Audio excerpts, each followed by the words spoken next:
Several years ago, as I was thumbing through Success magazine, I came across a study that Gallup did on what people thought it meant to be a success.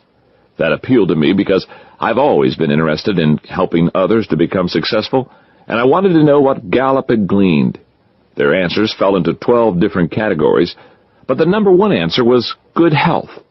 58% of the people surveyed identified that with success over anything else. I don't know about you, but I value good health, and I've been blessed with it. But if I had only good health and nothing else, I don't know that I would label myself as successful. One of the things I've discovered is that people often find it hard to define success. But if you don't know what success is, how will you ever achieve it? That's why I want to help you identify a definition of success that will work for you. Success is a journey. Let me begin to illustrate by telling you a story. A few months ago, I stood before 74 employees of Enjoy, the organization that I founded in 1985 to teach leadership and personal development, and prepared to tell them some news that I knew would be exciting to some and discouraging to others. I was going to tell them that in a year's time we would be moving the company from San Diego, California to Atlanta, Georgia. Enjoy President Dick Peterson and I had been talking about the possibility of moving the company for about 6 months. It had begun as a casual what-if conversation, but then we started giving it more serious thought, and we discovered that moving to Atlanta made sense professionally, logistically, and economically. We knew that if we wanted to go to a new level in our growth and development, not only as a company but as individuals, we needed to make this change. Gang, I'd like to have your attention, I started. I have a very important announcement to make. 1 year from now, we will be moving Enjoy to Atlanta. I saw a whole range of reactions. Some looked shocked. Others looked like they had just been punched in the stomach.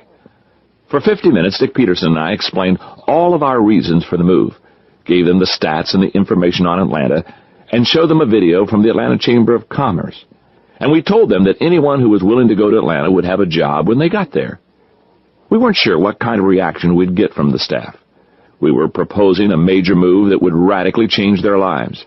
What a surprise it was when over 90% of the team said that they would move or were considering moving to Atlanta. They were willing to take the trip. That got me thinking. Why were so many of them willing to be uprooted, leaving behind everything that was familiar, including family and friends, to move all the way across the country? I concluded that they were willing to go for 4 reasons. First, we gave them a picture of where they were going.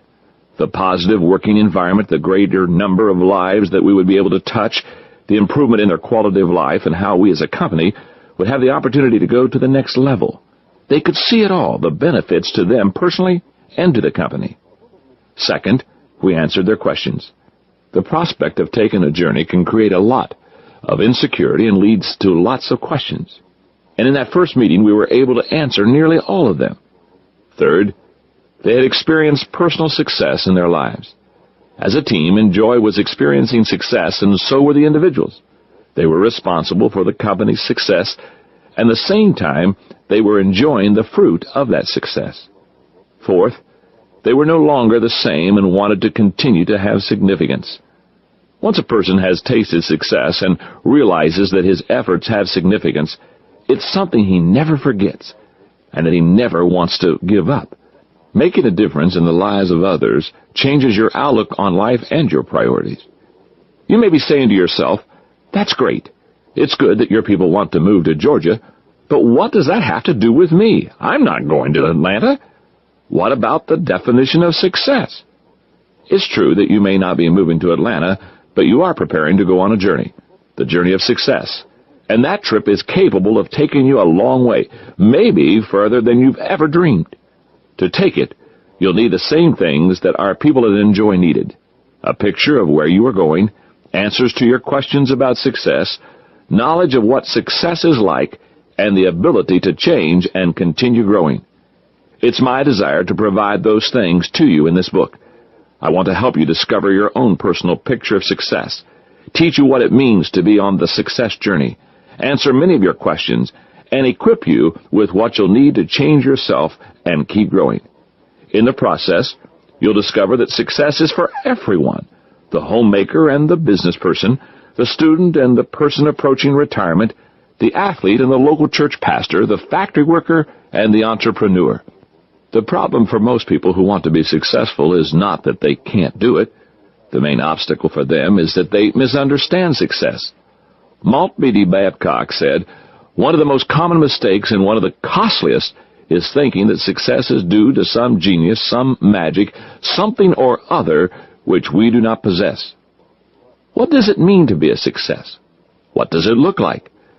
Most people have a vague picture of a successful person that looks something like this: the wealth of Bill Gates, the physique of Arnold Schwarzenegger or Cindy Crawford, the intelligence of Albert Einstein, the athletic ability of Michael Jordan, the business prowess of Donald Trump, the social grace and poise of Jackie Kennedy, the imagination of Walt Disney, and the heart of Mother Teresa. Now that sounds absurd, but it's closer to the truth than we'd like to admit. Many of us picture success as looking like some other person, but it's obvious that you and I can't be someone other than who we are, and we especially can't be 8 other people. And more important than that, you shouldn't want to be. If you tried to become just like even one of these other people, you wouldn't be successful. You'd not only be a bad imitation of them, you would eliminate the possibility of becoming the person you were meant to be. Even if you avoid the trap of thinking that success means being like some other person, you might still have a wrong picture of success. Frankly, the majority of people misunderstand it. They wrongly equate it with achievement of some sort, with arriving at a destination or attaining a goal. Here are several of the most common misconceptions people have about success. They think success is wealth. Probably the most common misunderstanding about success is that it has something to do with money. A lot of people believe that if they accumulate wealth, they'll be successful. But wealth does not bring contentment or success. Industrialist John D. Rockefeller, a man so rich that he gave away over $350 million in his lifetime, was once asked how much money it would take to satisfy him. His reply, "Just a little bit more." King Solomon of ancient Israel, not only the wisest but also the richest man who ever lived, said, "Whoever loves money never has money enough. Whoever loves wealth is never satisfied with his income. Wealth is not success." They think success is a special feeling. Another common misconception is that people have achieved success when they feel successful or happy. But trying to feel successful is probably even more difficult than trying to become wealthy. The continual search for happiness is one of the main reasons that so many people are miserable. If you make happiness your goal, you are almost certainly destined to fail. You will be on a continual roller coaster, changing from successful to unsuccessful with every mood change. Life is uncertain and emotions aren't stable. Happiness simply cannot be relied upon as a measure of success. They think success is possessing something worthwhile and specific. Think back to when you were a kid.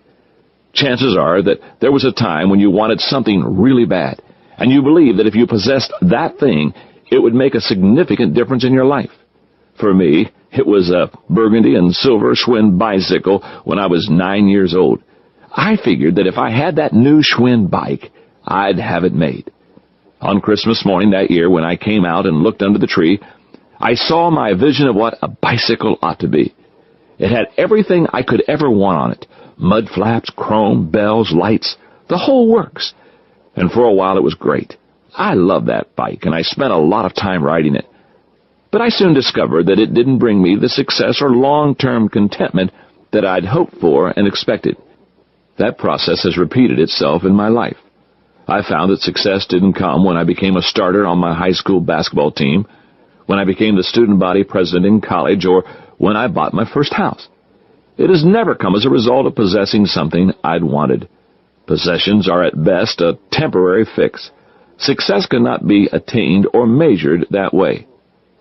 They think success is power. Charles McElroy once joked, "Power is usually recognized as an excellent short-term antidepressant." There's a lot of truth in that statement, because power often gives the appearance of success, but even then, it's only temporary. You've probably heard this quote from English historian Lord Acton: "Power tends to corrupt, and absolute power corrupts absolutely."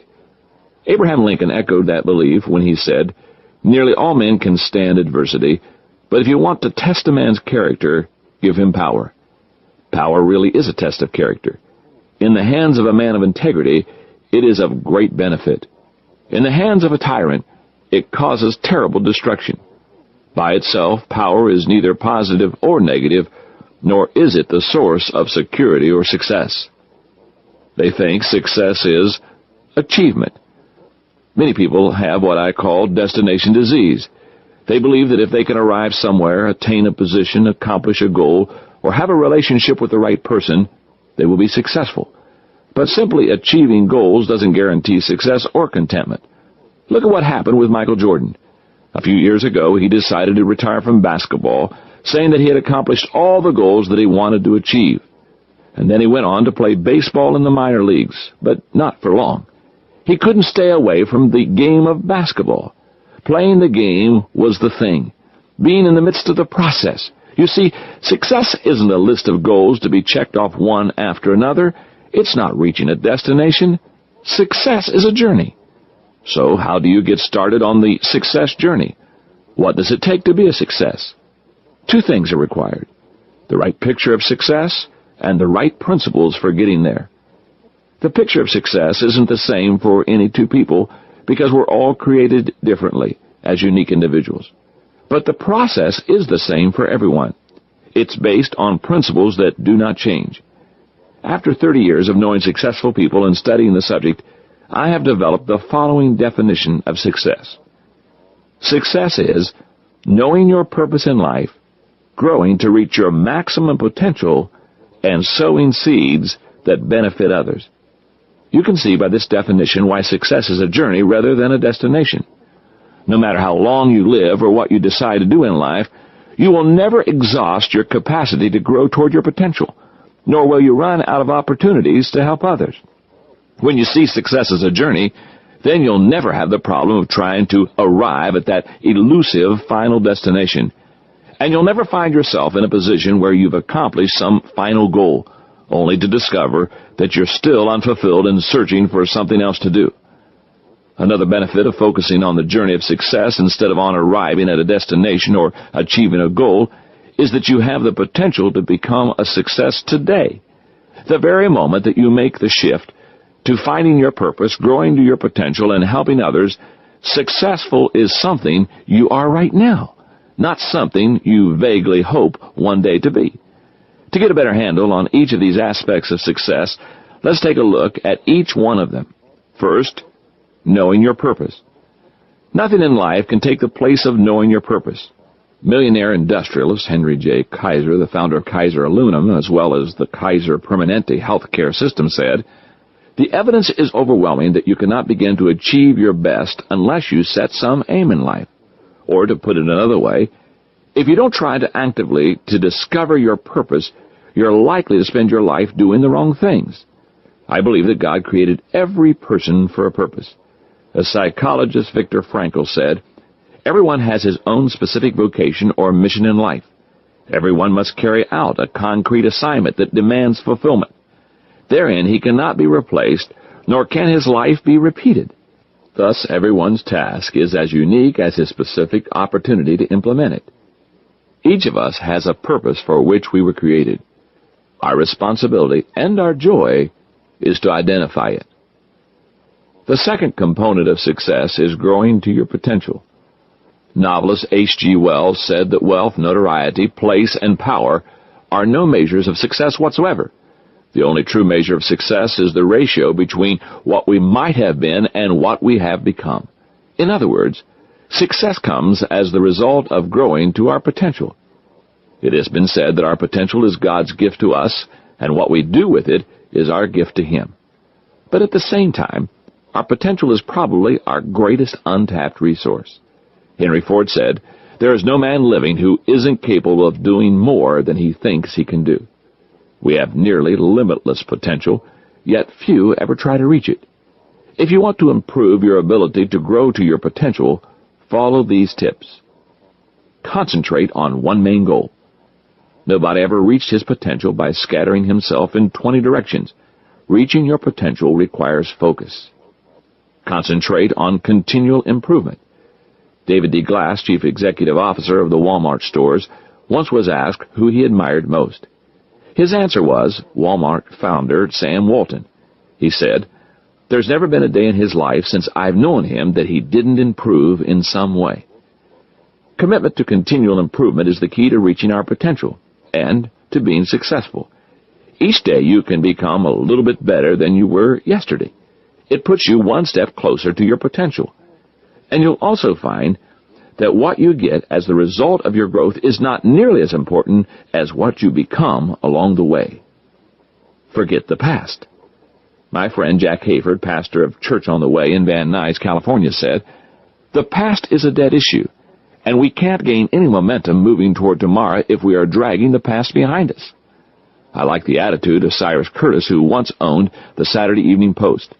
He had a sign hanging in his office that said, "Yesterday ended last night." It was his way of reminding himself and his employees that the past is done, and that we should be looking forward, not back. Maybe you have made a lot of mistakes in your life, or you've had an especially difficult past. Work your way through it and move on. Don't let it prevent you from reaching your potential. Finally, to increase your ability to grow, focus on the future. Baseball Hall of Famer Yogi Berra said, "The future isn't what it used to be." And while that may be true, it's still the only place that we have to go. That's where your potential lies, ahead of you, no matter whether you are 8 or 18, 48 or 80. You still have room to improve yourself. You can become better tomorrow than you are today. As the Spanish proverb says, "He who does not look ahead remains behind." When you know your purpose in life and are growing to reach your maximum potential, you're well on your way to being a success. But there's a third part to the success journey: sowing seeds that benefit others. Without that aspect, the journey can be a lonely and shallow experience. It's been said that we make a living by what we get, but we make a life by what we give. Austrian-born physician, theologian, and philosopher Albert Schweitzer stated it even more strongly. The purpose of human life is to serve and to show compassion and the will to help others. For him, the success journey led to Africa, where he served people for many years. For you, sowing seeds that benefit others probably won't mean traveling to another country to serve the poor, unless that is the purpose you were born to fulfill. And if it is, you won't be satisfied until that's what you're doing. However, if you're like most people, helping others is something you can do right here at home, whether it's spending more time with your family, developing an employee who shows potential, helping people in the community, or simply putting your own desires on hold for the sake of your team at work. The key is to find your purpose and help others while you're pursuing it. As entertainer Danny Thomas said, "All of us are born for a reason, but all of us don't discover why." Success in life has nothing to do with what you gain in life or accomplish for yourself. It's what you do for others. The success journey will not look the same for everyone, because the picture of success is different for every person. What doesn't change are the principles used to take the journey. They can be applied at home, in school, at the office, on the ball field, and in church. That's what the remainder of this book is about. The principles that can help you start working toward knowing your purpose, growing to your potential, and sowing seeds that benefit others. It doesn't matter where you are now. You can learn and apply these ideas. You can be successful today. Let me tell you about someone who currently is traveling with me on this success journey. His name is Charlie Wetzel. He writes and does research for my books and articles. Several years ago, if you had asked him what success was, he probably would have said, "Success is finding a career you enjoy where you move up and working your way to the top of the organization." To him, success was a destination, a place you tried your best to reach, but whose achievement depended on a lot of factors outside of your control. Charlie's been working with me for about 2.5 years now, and that's not the way he thinks about success anymore. He now looks at success as a journey, and he sees himself as successful. He's been working to fulfill the purpose that he believes that God has given him, helping others grow and reach their potential, and he does it through writing. Each day he's growing, trying to reach his potential, professionally, personally, and spiritually. And along the way, he's helping not only me, but also all the people who read my books. Success is no longer a distant future goal. It's a present reality. What's changed for Charlie? Several things. First, his attitude toward success. He measures it differently and works toward it daily. Second, he has acquired many of the tools needed to be a success, the principles that are contained in this book. For many people, that's all it takes to become successful. The hardest part is getting started. That's why I want to help. I've had the privilege of helping Charlie and many others get started on the journey. They've experienced success, and they're not only enjoying the journey themselves, but they're taking others with them. Please allow me to do the very same thing with you. Let me help you get going and know what it means to make the success journey. You'll never look at success the same way again, and your life will be changed forever. Come on, let's get started. Chapter 2. Where would I like to go? As I began working on the success journey, I set aside some time to talk to a dozen or so friends, family members, and colleagues to find out their thoughts about travel. One of the things that I asked them was, where would they like to go if they could take a trip to anywhere in the world? They gave me quite a variety of answers. Janie Hansen wanted to return to Heidelberg, Germany, where she had spent 3 years with her husband Brad while he was in the service. Miriam Phillips said she wanted to go to Australia to explore the outback and to see some of the unusual animals. Tom Dunnan also wanted to go to Australia, but his greatest desire was to visit the Sydney Opera House to see a performance there. Tom's an outstanding singer, so that travel choice was a natural for him. It was a lot of fun talking with them about their dreams for travel. Their eyes lit up and their speech quickened as they pictured in their minds the places that they would see and the activities that they would do. I also asked everyone another question. Why hadn't they taken their dream trip? A couple of people said they didn't want to go alone and were waiting for a traveling companion. Many of them said they didn't have the money. Others noted that they just lacked the time. It's been my experience that we make time and set aside money for things that are most important to us. The people who go on their dream trips don't have all the unlimited money and time. They make the journey because they plan ahead and they're willing to pay the price required for them to go.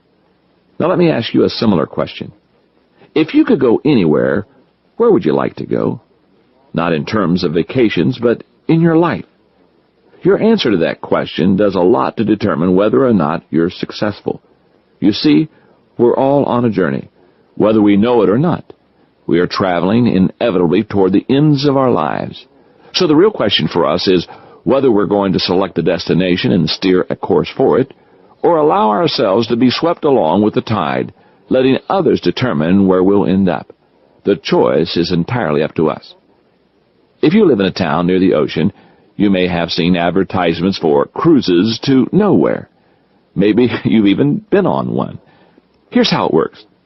People get on board a cruise ship, and instead of setting out for a lush island or other exotic location, they simply go out to sea and travel in circles for a couple of days. Meanwhile, they dine on sumptuous meals. They simply go out to shows and participate in onboard activities. It's similar to checking into a fine hotel or resort. The problem a lot of people have is that their lives are too much like those cruises. They're on a trip with no set destination. They're in a holding pattern, and they occupy their time pursuing pleasures or engaging in activities that don't have any lasting benefit for themselves or others. Meanwhile, they travel in circles. In the end, they finish no better than they started. A cruise to nowhere may be a fun way to occupy a few days of vacation time, but it's no way to spend your life. As I mentioned before, success is a journey. You don't suddenly become successful when you arrive at a particular place or achieve a certain goal. But that doesn't mean that you should travel without identifying a destination. You can't fulfill your purpose and grow toward your potential if you don't know what direction you should be going. That's why you need to discover your dream. I believe that each of us has a dream placed in our hearts, a vision deep inside of us that speaks to our very soul. It's the thing we were born to do. It draws on our talents and gifts. It appeals to our highest ideals. It sparks our feelings of destiny. It is inseparably linked to our purpose in life. It is this dream that starts us on the success journey. And it acts as a compass, telling us the direction we should travel. If you're moving in any direction other than toward your dream, you'll miss out on the opportunities necessary to be successful. A dream not only gives us the hope for the future, but it also brings us power in the present. It allows us to prioritize everything we do.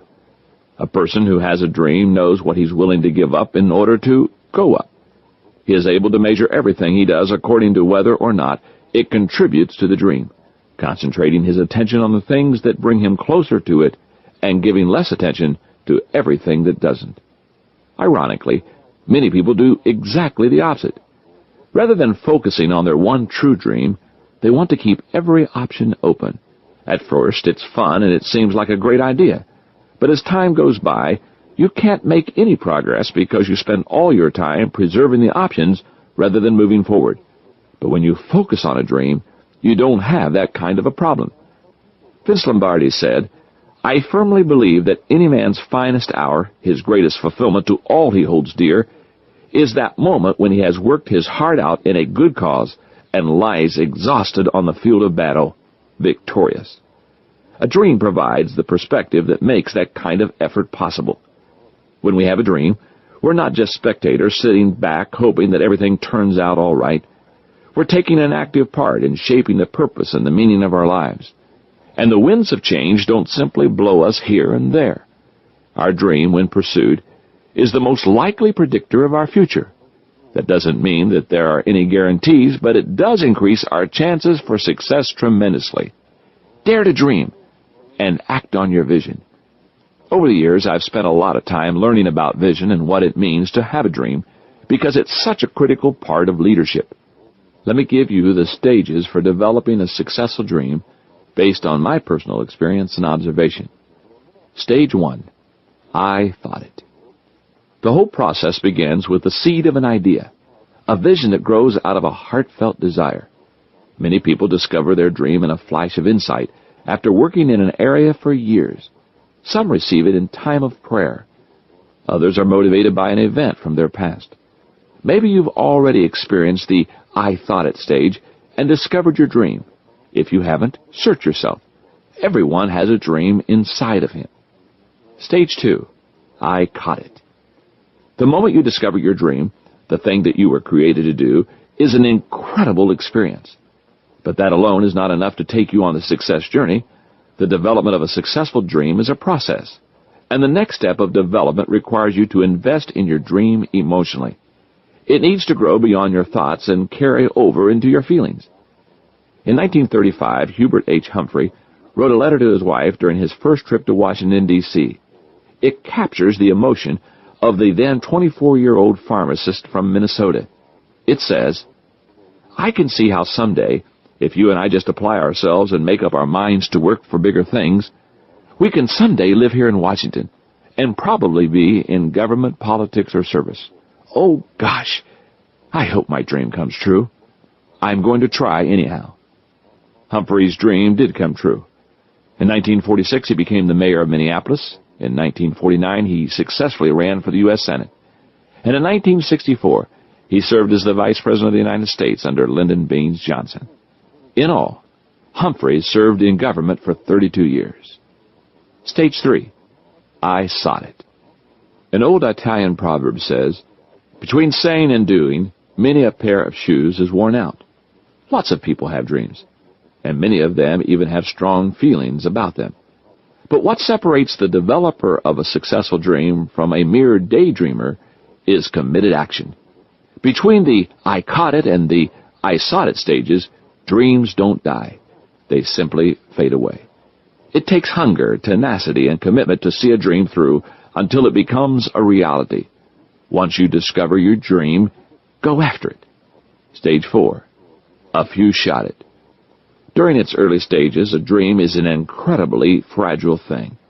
As corporate leadership expert, management consultant, and friend Bob Beal says, dreams are like soap bubbles floating close to jagged rocks on a windy day. One of the reasons dreams are so fragile at this stage of the journey is that they are so new. We haven't had time yet to let them grow or develop. When a seedling oak is only a year old, a child can tear it out by the roots. But once it has some time to become firmly established, even the force of a hurricane can't knock it down. Dreams are also more easily shot down at this point because they are usually attacked by the close friends or family members, since they're the only ones who know about them.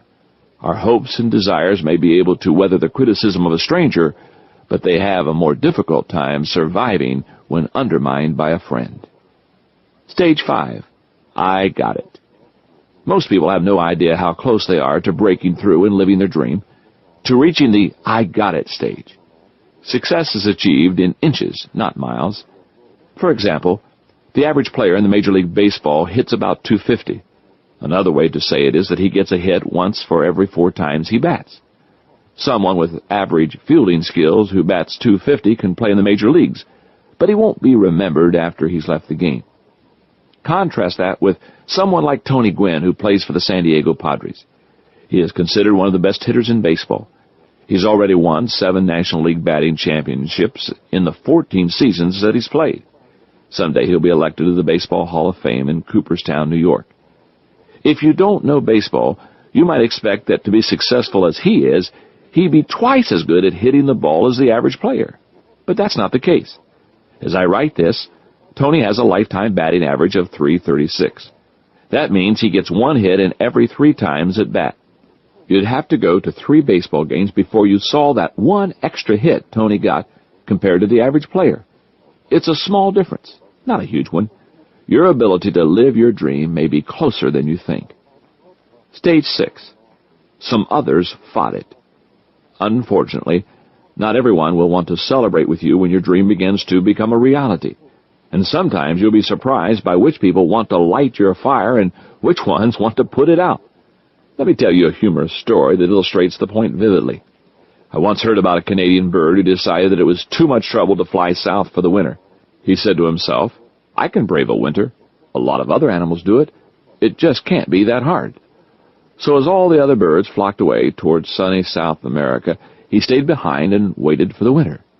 By the end of November, he was having serious second thoughts. He'd never had it so bad. He was freezing cold and he couldn't find any food. Finally, he broke down and realized that if he didn't get out of there soon, he wasn't going to make it. So he started flying south all by himself. After a while, it began to rain, and before he knew it, the water was turning to ice on his wings. Struggling, he realized that he couldn't fly any longer. He knew he was about to die, so he glided down and made his last landing, crashing to the ground in a barnyard. As he lay there stunned, a big cow came by, stepped over him, and dropped a plop right on him. He was totally disgusted. Here I am, he thought, freezing to death. I'm about to die. I'm on my last breath, and then this. What an awful way to go. So the bird held his breath and prepared himself to die. But after about 2 minutes, he discovered that a miracle was happening. He was warming up. The ice on his wings was melting. His muscles were thawing out. His blood was flowing again. He realized that he was going to make it after all. He was so excited and happy that he began to sing a glorious song. At that moment, the farm's old tomcat was lying in the hayloft in the barn, and he heard the bird singing. He couldn't believe it. He hadn't heard anything like it for months, and he said to himself, Is that a bird? I thought they'd all gone south for the winter. He came out of the barn, and lo and behold, there was the bird. The old cat crossed over to where he was, pulled him gently out of the cow plop, cleaned him off, and ate him. Now, there are 3 morals to this story. Number 1, not everyone who drops a plop on you is your enemy. Number 2, not everyone who takes a plop off of you is your friend. And number 3, if somebody does drop a plop on you, keep your mouth shut. Stage 7, I taught it. Any dream worth living is worth sharing with others. After all, that's a big part of what it means to be successful. But that's not how everyone looks at it.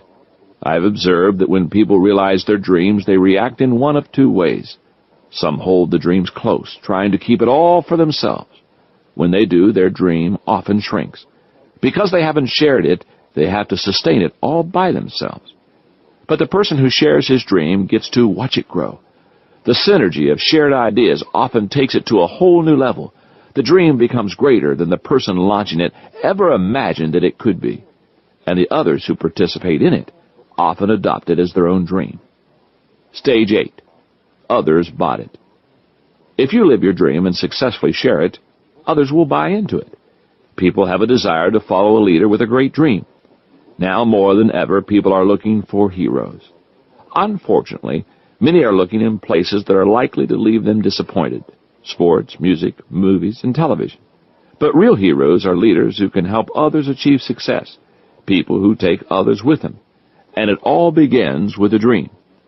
If you haven't already discovered your dream, you're probably realizing how much you've been missing. A dream will provide you a reason to go, a path to follow, and a target to hit. Besides, as Yogi Berra said, if you don't know where you're going, you might wind up someplace else. Not long ago, I saw a segment on television, 60 Minutes, in which Mike Wallace was interviewing one of the Sherpa guides from Nepal who helped climbers reach the top of Mount Everest. "Why do you do it?" Wallace asked. "To help others do something they cannot do on their own," answered the guide. "But there are so many risks and so many dangers," said Wallace. "Why do you insist on taking people to the top of the mountain?" The guide smiled and said, "It's obvious that you've never been to the top. Going to the top takes a dream and a great deal of commitment. The greater the journey, the more committed you have to be to take it.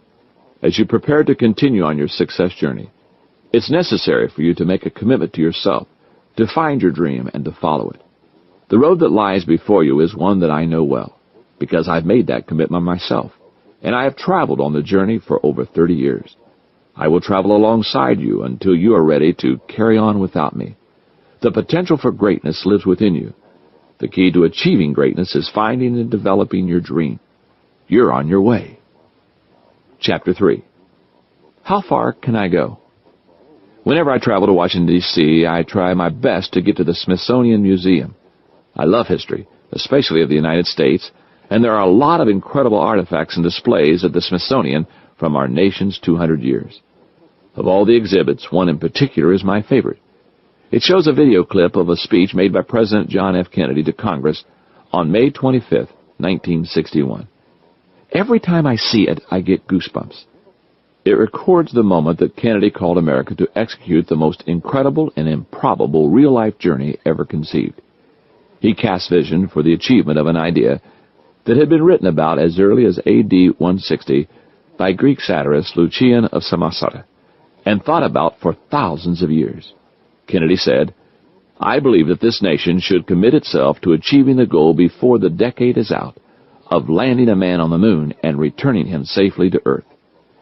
With today's popularity of science fiction stories, traveling to the moon almost seems mundane. After all, on television, you can see people living in deep space or trekking around the galaxy every day of the week. But in 1961, it was just about the wildest goal imaginable. Today, it would be like proposing that a person swim the Pacific Ocean from California to Japan and then back again. Back in the late 1950s and early 60s, America found itself in a space race with the Soviet Union, and we were falling way behind. I was about 10 years old when we heard that the USSR had launched the first man-made satellite, Sputnik, into orbit. It felt like the equivalent of going to bed one night as the best athlete in your school and waking up the next morning only to find out that Babe Ruth was the new kid in class. What a shock! Then they launched Sputnik 2, which carried the first space traveler, Laika the dog, and in 1959 they sent off Lunar 1, the first spacecraft to escape the Earth's gravitational field and fly by the moon. It seemed that the Soviets were landing one knockout punch after another. In the midst of the hopelessness of the situation, President John F. Kennedy came forward, stood before the United States Congress, and said he would see a man on the moon by the end of the decade. Most people thought it was impossible. Even some of the people at NASA thought it couldn't be done. The technology required to make it happen didn't even exist, and they weren't sure that it could exist. But that didn't stop Kennedy. He not only made the impossible our goal, but he gave it a deadline. Despite all the doubts, 9 years later, on July 16, 1969, Apollo 11 lifted off from the Pad 39 at Kennedy Space Center and began a journey of 244,930 miles to the moon. 4 days later, Neil Armstrong and Buzz Aldrin, Jr. landed the lunar module Eagle on the surface of the moon, and 500 million people watched on television as Armstrong took his first step into the powder-fine gray dust of the moon and uttered his famous line, "That's one small step for man and one giant leap for mankind." We had done it. That trip shouldn't have been possible, but it happened. What propelled us to accomplish such a feat, and also in record time? It wasn't the strength of our technology or the Cold War threat of Soviet superiority. We put people on the moon because we believed that we could do it. In the blink of an eye, John F. Kennedy's speech made a lunar landing change from an impossible dream to an obtainable target. It hardly mattered where we were technologically. A moon landing became a reality because of a change in attitude. You see, when our attitudes outdistance our abilities, even the impossible becomes possible. I've talked to people who worked in the space program, and they've told me that the atmosphere was electric with expectation back then. Every day as they worked, one thought was foremost in their minds. We're putting a man on the moon. The president's goal contained the dream and prompted the positive attitude needed to make it happen. That's the power of a dream coupled with the right attitude. In fact, your attitude isn't just a necessary contributor for you to be successful. It's the main factor which determines whether you will live your dream, not intelligence, talent, education, technical ability, opportunity, or even hard work. Attitude determines how far you can go on the success journey. Yogi Berra, whose comments always seem to contain both humor and truth, said, "Life is like baseball. It's 95% mental and the other half is physical." Despite the unusual math, Berra knew how much the average person underestimates the role of our minds in the success process. Even if you have great intelligence, talent, education, technical know-how, opportunities, and a strong work ethic, if you lack the right attitude, you will never enjoy the success journey. That may be a revolutionary idea to you, so I'm going to say that again. If you don't have a good attitude, you will never enjoy the success journey. But when you do have a good attitude, it makes all the difference in the world. As Lowell Peacock said, attitude is the first quality that marks the successful man. If he has a positive attitude and is a positive thinker who likes challenges and difficult situations, then he has half his success achieved. We may or may not like to think about it, but where we are and who we are today are the results of our attitudes. I once read a funny story about President Abraham Lincoln that shows how our attitude affects who we are. An advisor to Lincoln once recommended a particular person for a cabinet position, but Lincoln balked at that suggestion. He said, "I don't like the man's face." "But sir," said the advisor, "he can't be held responsible for his face." Lincoln replied, "Every man over 40 is responsible for his face. Who you are and how you think can be read in your face, too. When you look in a mirror, if you see a sour expression, you're seeing the outward expression of your attitude. Most people with bad attitudes usually point to something other than themselves to explain their problem. But we can't rightfully blame our attitudes on anything or anyone but ourselves. It's not what happens to us, but what happens in us that counts. Our attitudes are not based on circumstances, our upbringing, limitations, or the actions of others.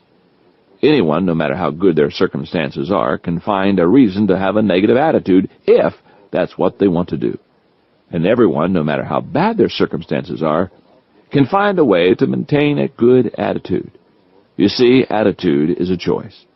Psychologist, philosopher William James said, "The greatest discovery of my generation is that people can alter their lives by altering their attitudes of mind."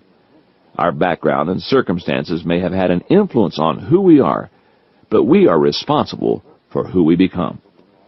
In his book, Go for the Magic, Pat Williams recounts a story told by St. Louis sports writer Bob Brogue about Baseball Hall of Fame player Stan Musial, who was known as one of the game's most consistent players. One day when Musial was playing for the St. Louis Cardinals, a teammate came into the clubhouse whistling. He turned to Stan and said, "I feel great. My home life is happy. I'm in a groove. I feel like I'm going to get 2 hits today. Ever feel like that, Stan?" Smiling, Musial looked at him and said, "Every day." There's a quote over the door of the Phoenix Suns locker room that sums up the importance of choosing a positive attitude. It came from former Boston Celtic Bill Russell. It says, "The game is scheduled and we have to play it. We might as well win." What a wonderful insight, and from a real winner. While Russell played with the Celtics, they won an incredible 11 NBA titles in 13 years. Having a positive attitude worked for him, and it can work for you. The truth is, the better your attitude is, the further that you will go. If you talk to people in the top organizations across the country, you would find that the higher you go, the better the attitudes you'll find. In fact, a Fortune 500 study found that 94% of all the executives they surveyed attributed their success more to attitude than any other factor. A good attitude makes it possible for you to be successful. It gives you fuel so that you want to pursue your purpose, grow to your potential, and sow seeds benefiting others. It can give you the staying power to improve, but it also makes the journey more enjoyable along the way, no matter where it takes you. As the former great UCLA basketball coach John Wooden said, things turn out the best for the people who make the best of the way things turn out. What does it mean to have a great attitude? You've probably heard the old expression that a positive person sees a glass as half full instead of half empty.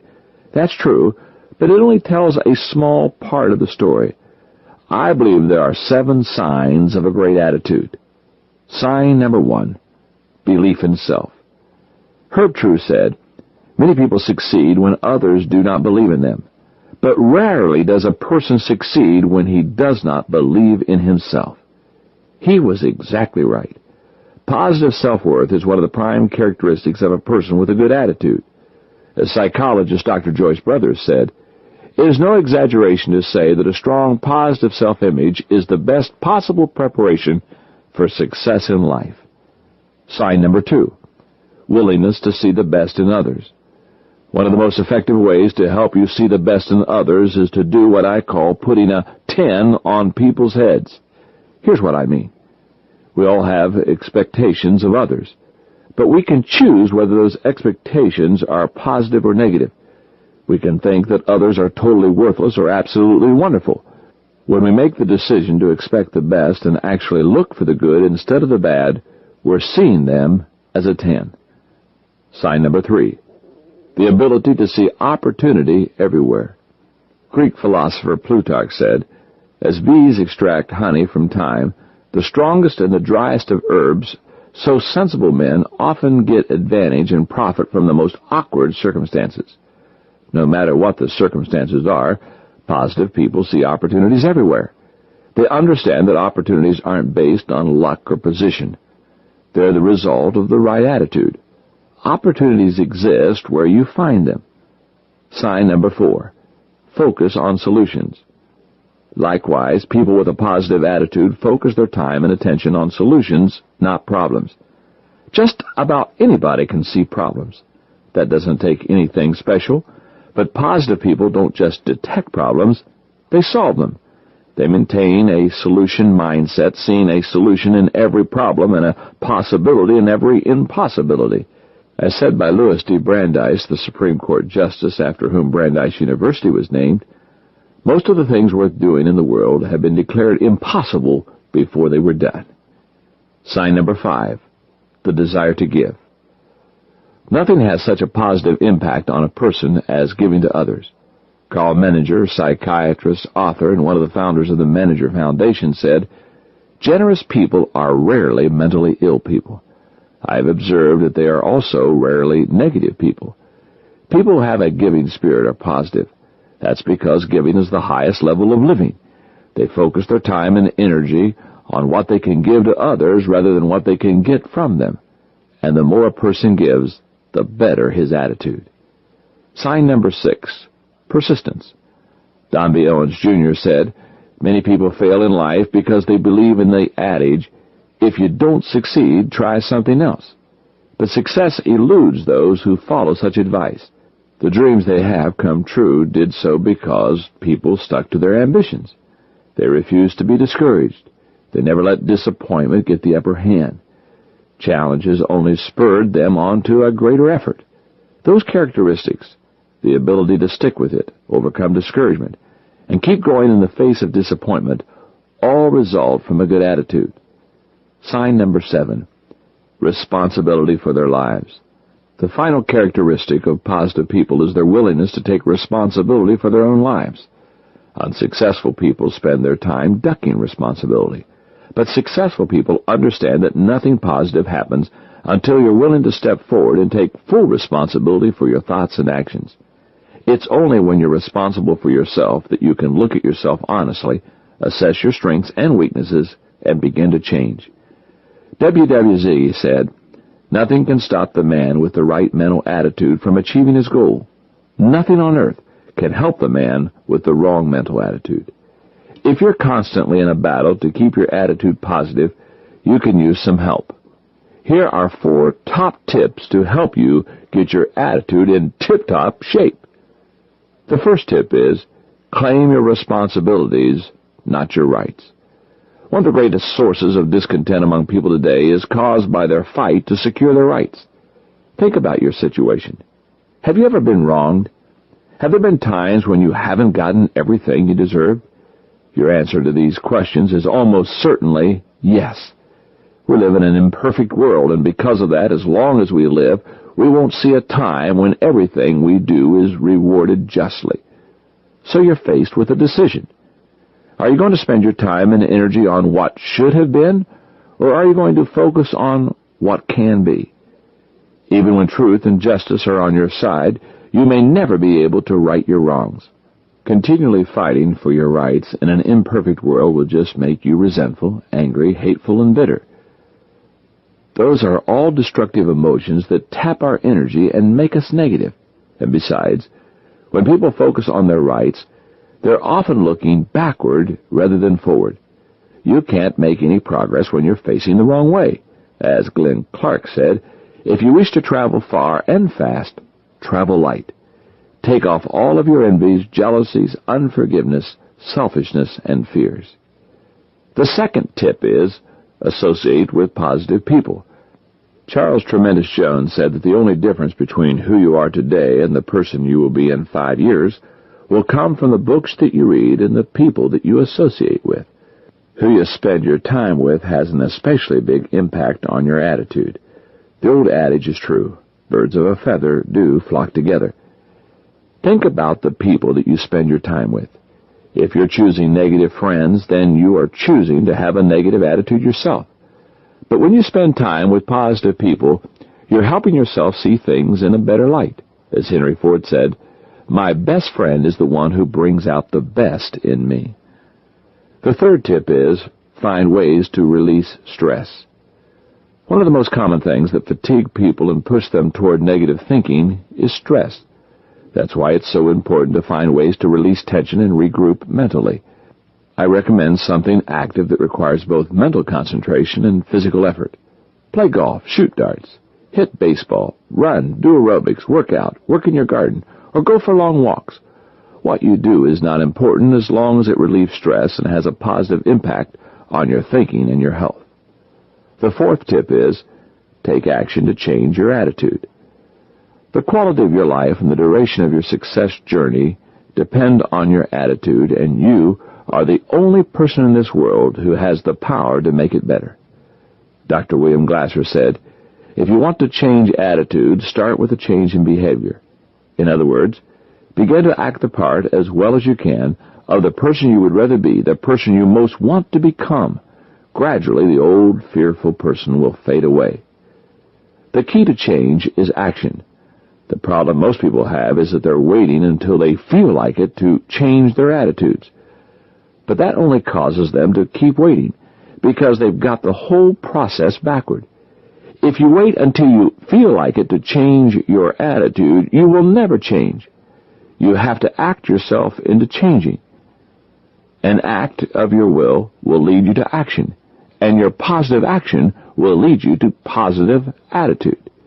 Henry Ford said, "Whether you think you can or think you can't, you're right." The mind, more than anything else in life, determines how far you can go on the success journey. Let me show you what I mean by telling you a story about my friend Paul Nanny. Paul has a lot of hobbies and interests. His favorite is flying, which he has been doing since he was a teenager. In 1976, Paul decided to take his interest to a new level. He planned a solo trip around the world in a Piper Cub airplane. Flying around the world seems like quite a difficult feat in itself, but it really takes on added significance when you realize that a Piper Cub is a very lightweight plane whose wings and fuselage are made of fabric. And when Paul tried it, no one else had ever made an official flight around the world in an aircraft that light. As Paul later told others about his trip over the North Atlantic Ocean, "I felt that I had a lot in common with Lindbergh, except that he had a bigger and better equipped plane." Paul's journey started in San Diego, California, taking him across the United States and into Canada. That was smooth flying, but the rest of the trip turned out to be a series of problems, trials, and near disasters. In Greenland, his plane's wings iced up, and he was forced to retrace part of his journey.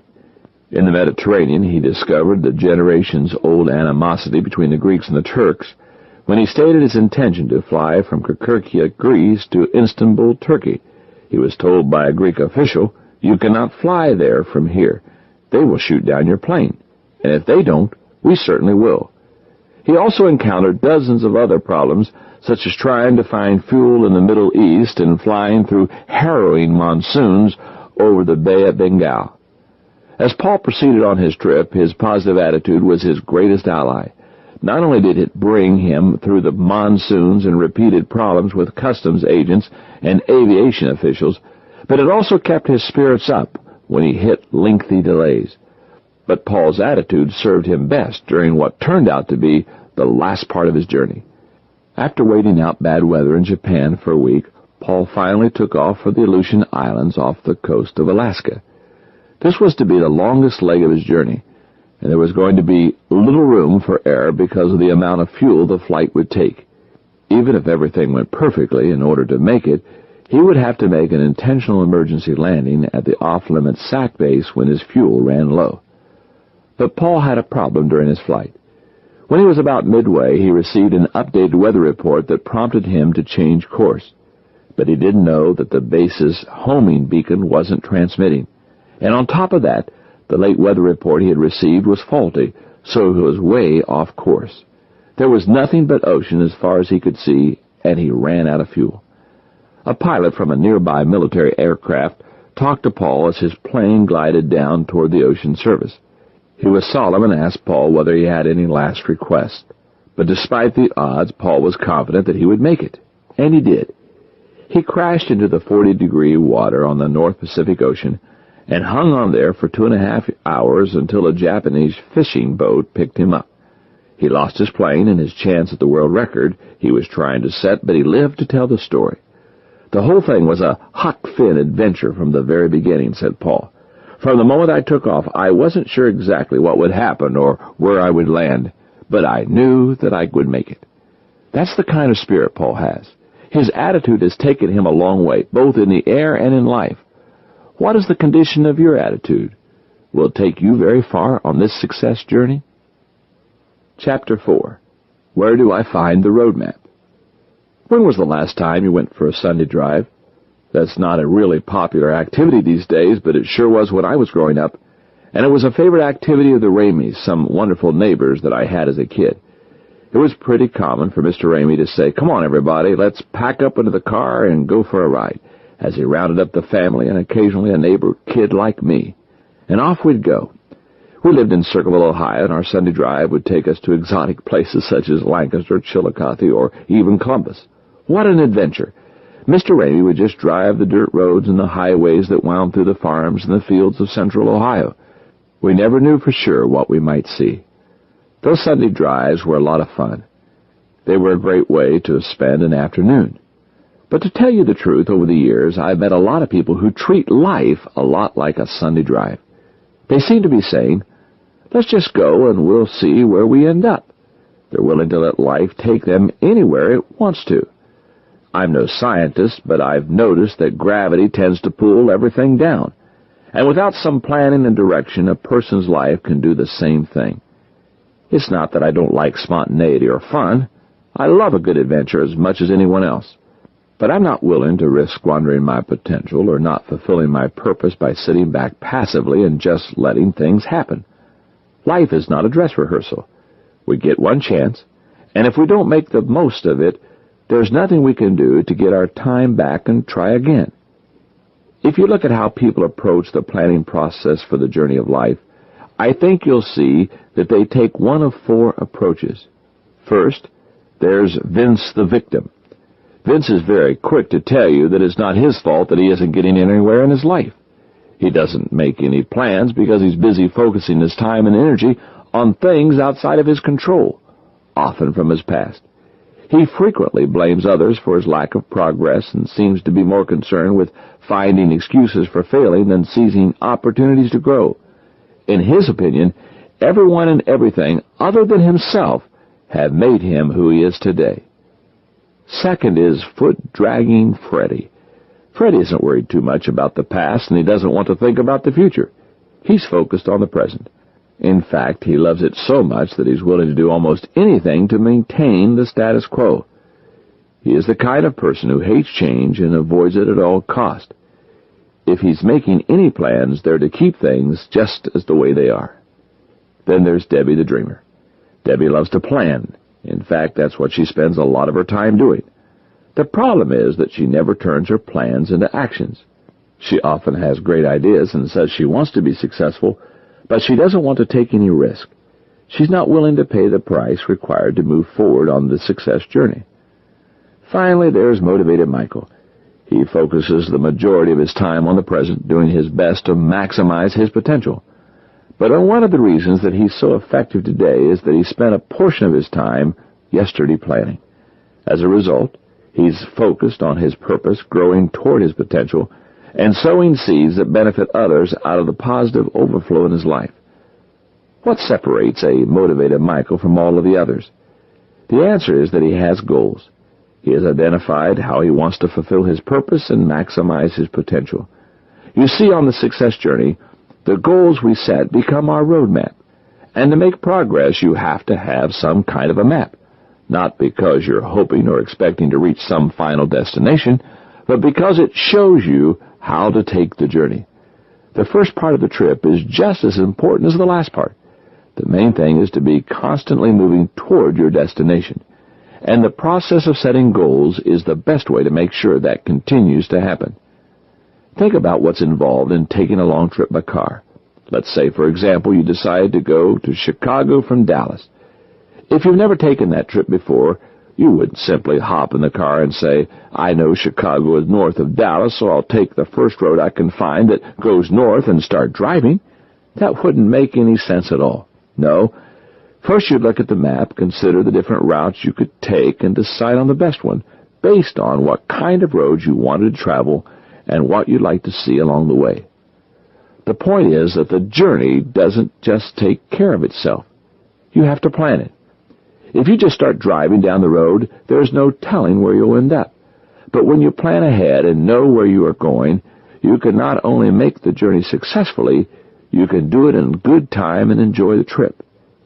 Taking the success journey requires the same kind of attention to detail that a trip to Chicago would. It needs to be broken down into smaller segments to be more manageable.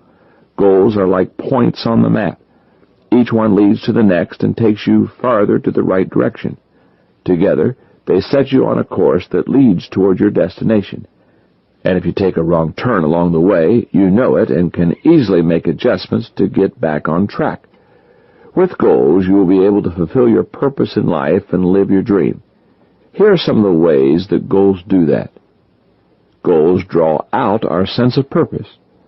Goals give you something concrete to focus on, and that has a positive impact on your actions. As James Allen said, you will become as small as your controlling desire, as great as your dominant aspiration. Goals help us focus our attention on our purpose and make it our dominant aspiration. They help us know where we're going.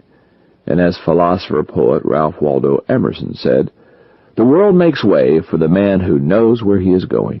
Industrialist Andrew Carnegie said, you cannot push anyone up the ladder unless he is willing to climb himself. The same is true of a person on the success journey. He simply won't go forward unless he's motivated to do so. Goals can help provide that motivation. As Paul Meyer said, no one ever accomplishes anything of consequence without a goal. Goal setting is the strongest human force for self-motivation. Goals show us what to do. All the motivation in the world is useless if it's wasted on things that don't matter.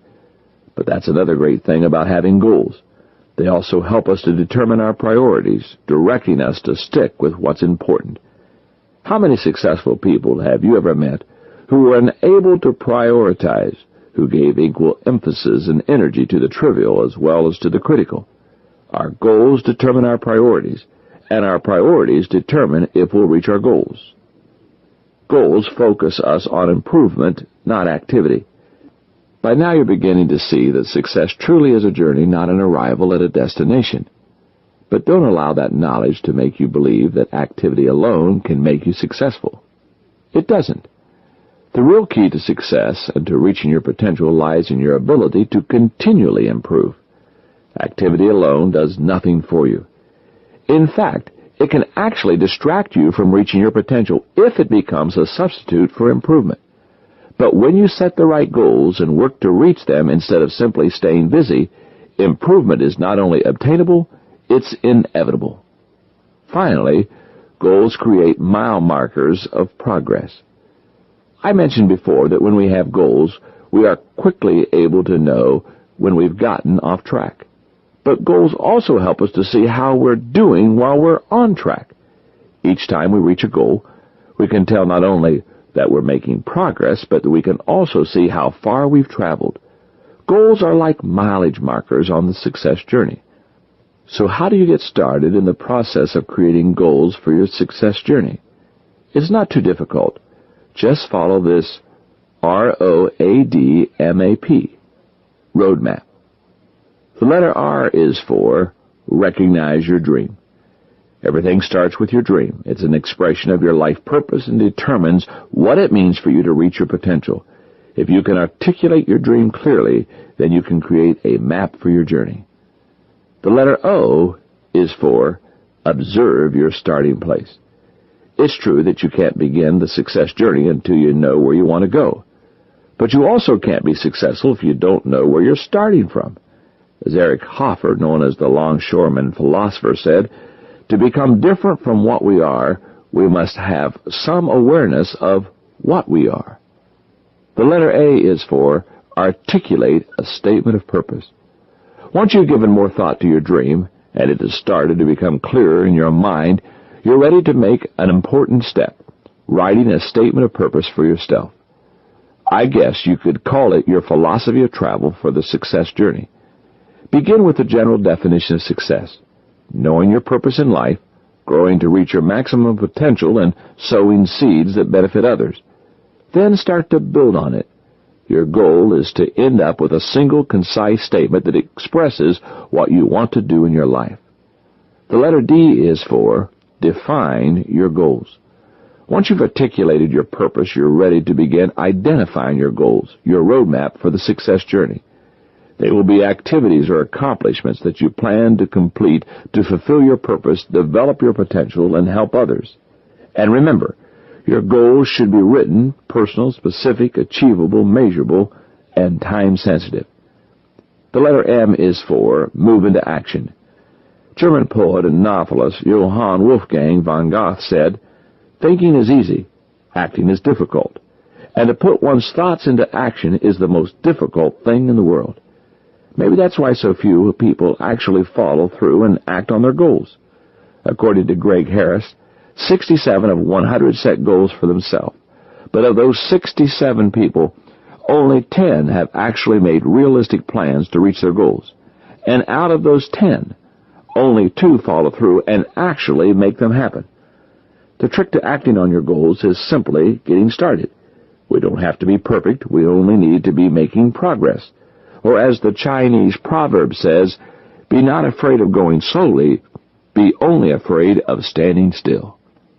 The letter A is for adjust your plans. As you begin to act on your goals, you will need to continually review them and your progress in order to make adjustments. You will find that some goals don't really contribute to your dream or purpose and need to be eliminated. Others will need to be modified. And in some cases, you'll simply fail. But as President Abraham Lincoln said, my great concern is not whether you have failed, but whether you are content with your failure. The letter P is for point to successes and celebrate. Finally, as you accomplish some of your goals, take time to celebrate. You deserve it. Acknowledge your successes and build on them, keeping in mind that your aim is not to achieve all your goals, but to improve constantly. As Nobel Prize-winning novelist William Faulkner said, always dream and shoot higher than you know you can do. Don't bother just to be better than your contemporaries or predecessors. Try to be better than yourself. It's hard to measure the power of goals. Retail department store founder J.C. Penney said, "Give me a stock clerk with a goal, and I will give you a man who will make history. Give me a man without a goal, and I will give you a stock clerk." Penney recognized the power and the importance of goals. One of the greatest things about them is that while you work on them, they work on you. And what you get by reaching your goals is not nearly as important as what you become by reaching them. As you explore your dreams, ponder your purpose, and identify your goals, be prepared for wonderful things to happen. There is no telling what will happen to you on the success journey. Your life may ultimately exceed your own expectations, but you've got to begin somewhere to accomplish your dream, and setting goals is a great place to start. Chapter 5. What should I pack in my suitcase? I do a lot of traveling as a speaker, and it seems as if I'm always preparing for a trip.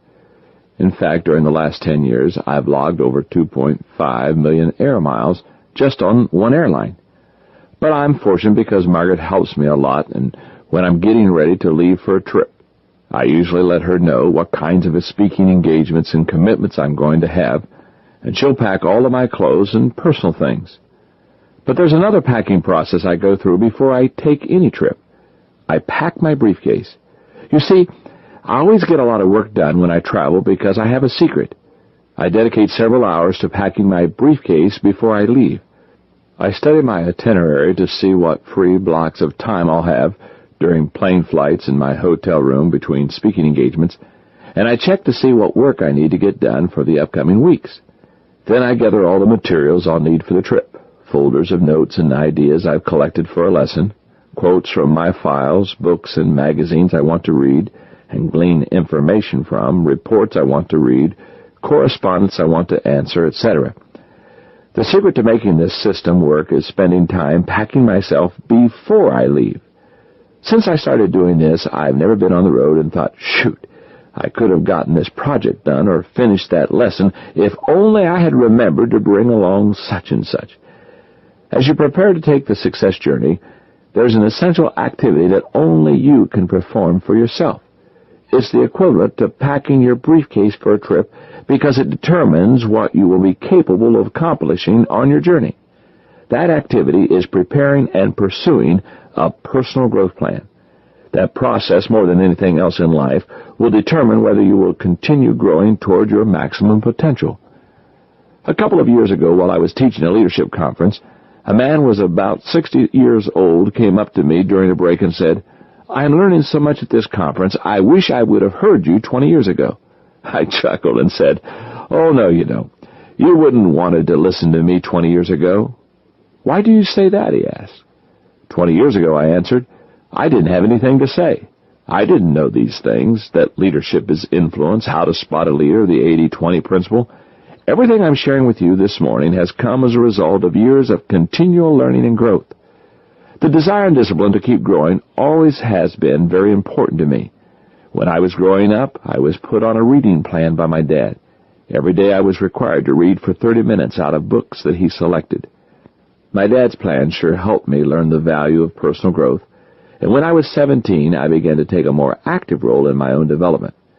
That's when I began to read systematically and file great quotes from books and magazines.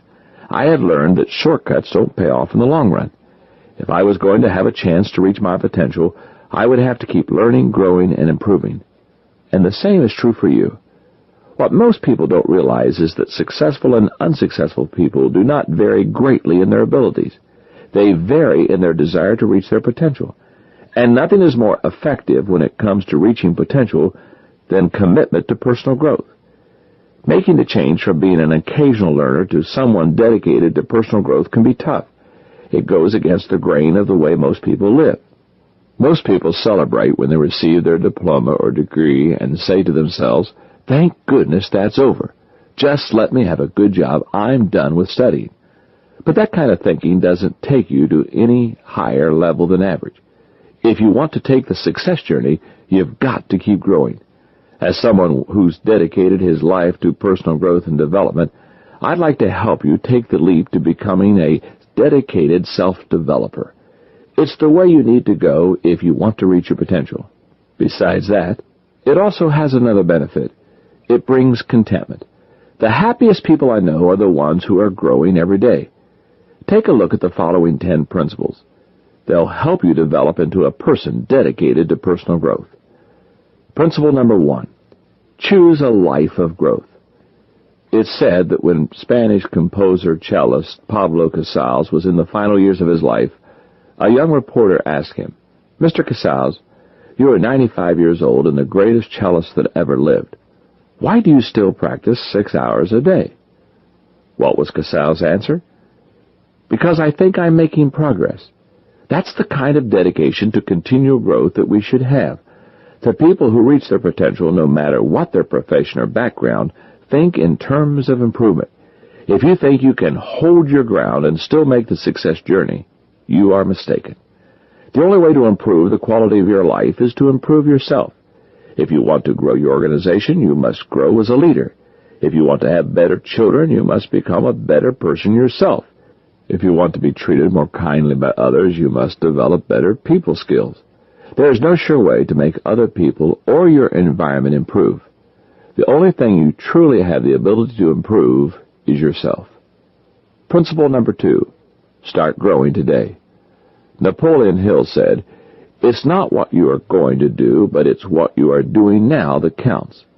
Many unsuccessful people have what I call someday sickness, because they are the things that they should do to bring value to their lives that they put off and say they'll do someday. Their motto is, "one of these days." But as the old English proverb says, one of these days means none of these days. The best way to ensure success is to start growing today. No matter where you may be starting from, don't be discouraged. Everyone who got where he is started where he was. Principle number 3. Be teachable. Former UCLA basketball coach John Wooden is a great model when it comes to personal growth. He continually developed himself, and he did the same with his players, trying to help them reach their potential. One of my favorite sayings from him is this: "It's what you learn after you know it all that counts." Wooden recognized that the greatest obstacle to growth isn't ignorance, it's knowledge. The more we learn, the greater the chance we'll think that we know it all. And if that happens, we become unteachable, and we're done growing and improving. One of the impressive things about Wooden's comment is that he kept learning and growing even while he was at the top of his profession. For instance, after he had already won a national championship, he scrapped the offense that he had used for years and learned a completely new one in order to maximize the potential of his teams and the talents of one player, Louis Alcindor, later known as Kareem Abdul-Jabbar. The result was that he and his teams moved to an even higher level of play and won 3 consecutive national championships. And if we are to reach our potential, we have to keep growing just as John Wooden did. When we remain teachable, our potential is almost limitless. Principle number 4. Focus on self-development, not self-fulfillment. The last 30 years have seen a change in emphasis in the area of personal growth. Beginning in the late 60s and early 70s, people began talking about finding themselves, meaning that they were searching for a way to become self-fulfilled. It's like making happiness your goal, because self-fulfillment is about feeling good. But self-development is different. Sure, much of the time it will make you feel good, but that's a byproduct, not the goal. Self-development is a higher calling. It's the development of our potential so that we can fulfill the purpose for which we were created. There are times when that's fulfilling, but other times it's not. But no matter how it makes us feel, self-development always has one effect. It draws us toward our destiny. As Rabbi Samuel M. Silver said, "The greatest of all miracles is that we need not be tomorrow what we are today, but we can improve if we can make use of the potential implanted in us by God." Principle number 5. Never stay satisfied with current accomplishments. My friend Rick Warren says, "The greatest enemy of tomorrow's success is today's success." And he's right. Thinking that we've arrived when we accomplish a goal has the same kind of effect as believing that we know it all. It takes away our desire to learn. It's another characteristic of destination disease. No matter how successful you are today, don't get complacent. Stay hungry. Sidney Harris said, "A winner knows how much he still has to learn, even when he is considered an expert by others. A loser wants to be considered an expert by others before he has learned enough to know how little he knows. Don't settle into a comfort zone, and don't let success go to your head. Enjoy your successes briefly and then move on to even greater growth. Principle number 6, be a continual learner. The best way to keep yourself from becoming satisfied with your current achievements is to make it a priority to learn continually. Frank A. Clark said, "Most of us must learn a great deal every day in order to keep ahead of what we forgot." Learning something every day, that's the essence of being a continual learner. We must keep improving ourselves, not only acquiring knowledge to replace what we forgot or what's out of date, but building on what we learned yesterday. Principle number 7, focus on a few major themes. Writer C.S. Lewis said, "Every person is composed of a few themes. As you begin to develop yourself, it should be your goal to identify and focus on the few themes that are at the heart of who you are." That's what I've done over the years, and it has really yielded a high return in my development. My life is people-focused. My purpose is to teach leadership and help people grow to reach their potential, so I have narrowed my personal development to 5 areas. 1, relationships, which determines how well I know people. 2, attitude, which determines how well I relate to people. 3, communication, which determines how well I motivate people. 4, leadership, which determines how well I influence people. And finally, number 5, personal growth, which determines how long I do all 4 of the others. Where you focus your attention will depend on your purpose, how you wish to help others, and what it means for you to reach your potential. At first you may be tempted to give your attention to too many things, but keep your focus narrow. Give your time and energy to only the themes that are at the heart of your life. Principle number 8, develop a plan for growth. The key to a life of continual learning and improvement lies in developing a specific plan for growth and following through with it. I recommend a plan that requires an hour a day, 5 days a week. I use that as a pattern because of a statement by Earl Nightingale that says, "If a person will spend 1 hour a day on the same subject for 5 years, that person will be an expert on that subject." Isn't that an incredible promise? It shows how far we are capable of going when we have the discipline to make growth our daily practice. When I teach leadership conferences, I recommend the following growth plan to participants. Monday, spend 1 hour with a devotional to develop your spiritual life. Tuesday, spend 1 hour listening to a leadership tape. Wednesday, spend an hour filing quotes and reflecting on the content of Tuesday's tape. Thursday, spend 1 hour reading a book on leadership. Friday, spend half the hour reading the book and the other half filing and reflecting. Now, as you develop your own plan for growth, start identifying the 3 to 5 areas in which you desire to grow. Then start looking for good material, books, magazines, audio tapes, videos, and incorporate them into your plan. I recommend that you make it your goal to read 12 books and listen to 52 tapes each year. Exactly how you go about it doesn't matter. The main thing is to do it daily. Principle number 9, pay the price. I mentioned before that self-fulfillment focuses on making a person happy, whereas self-development focuses on helping a person reach his potential. One of the trade-offs of growth is that it sometimes is uncomfortable. It requires discipline. It takes time that could be spent on other things such as leisure activities. It costs money to buy materials. You have to face constant change and take risks. And sometimes it's just plain lonely. That's why many people stop growing when the price gets too high. But growth is always worth the price you pay because the alternative is a limited life with unfulfilled potential. Success takes effort, and you can't make the journey if you're sitting back waiting for life to come along and improve you. It was President Theodore Roosevelt who said, "There has not yet been a person in our history who led a life of ease whose name is worth remembering." Principle number 10, find a way to apply what you learn.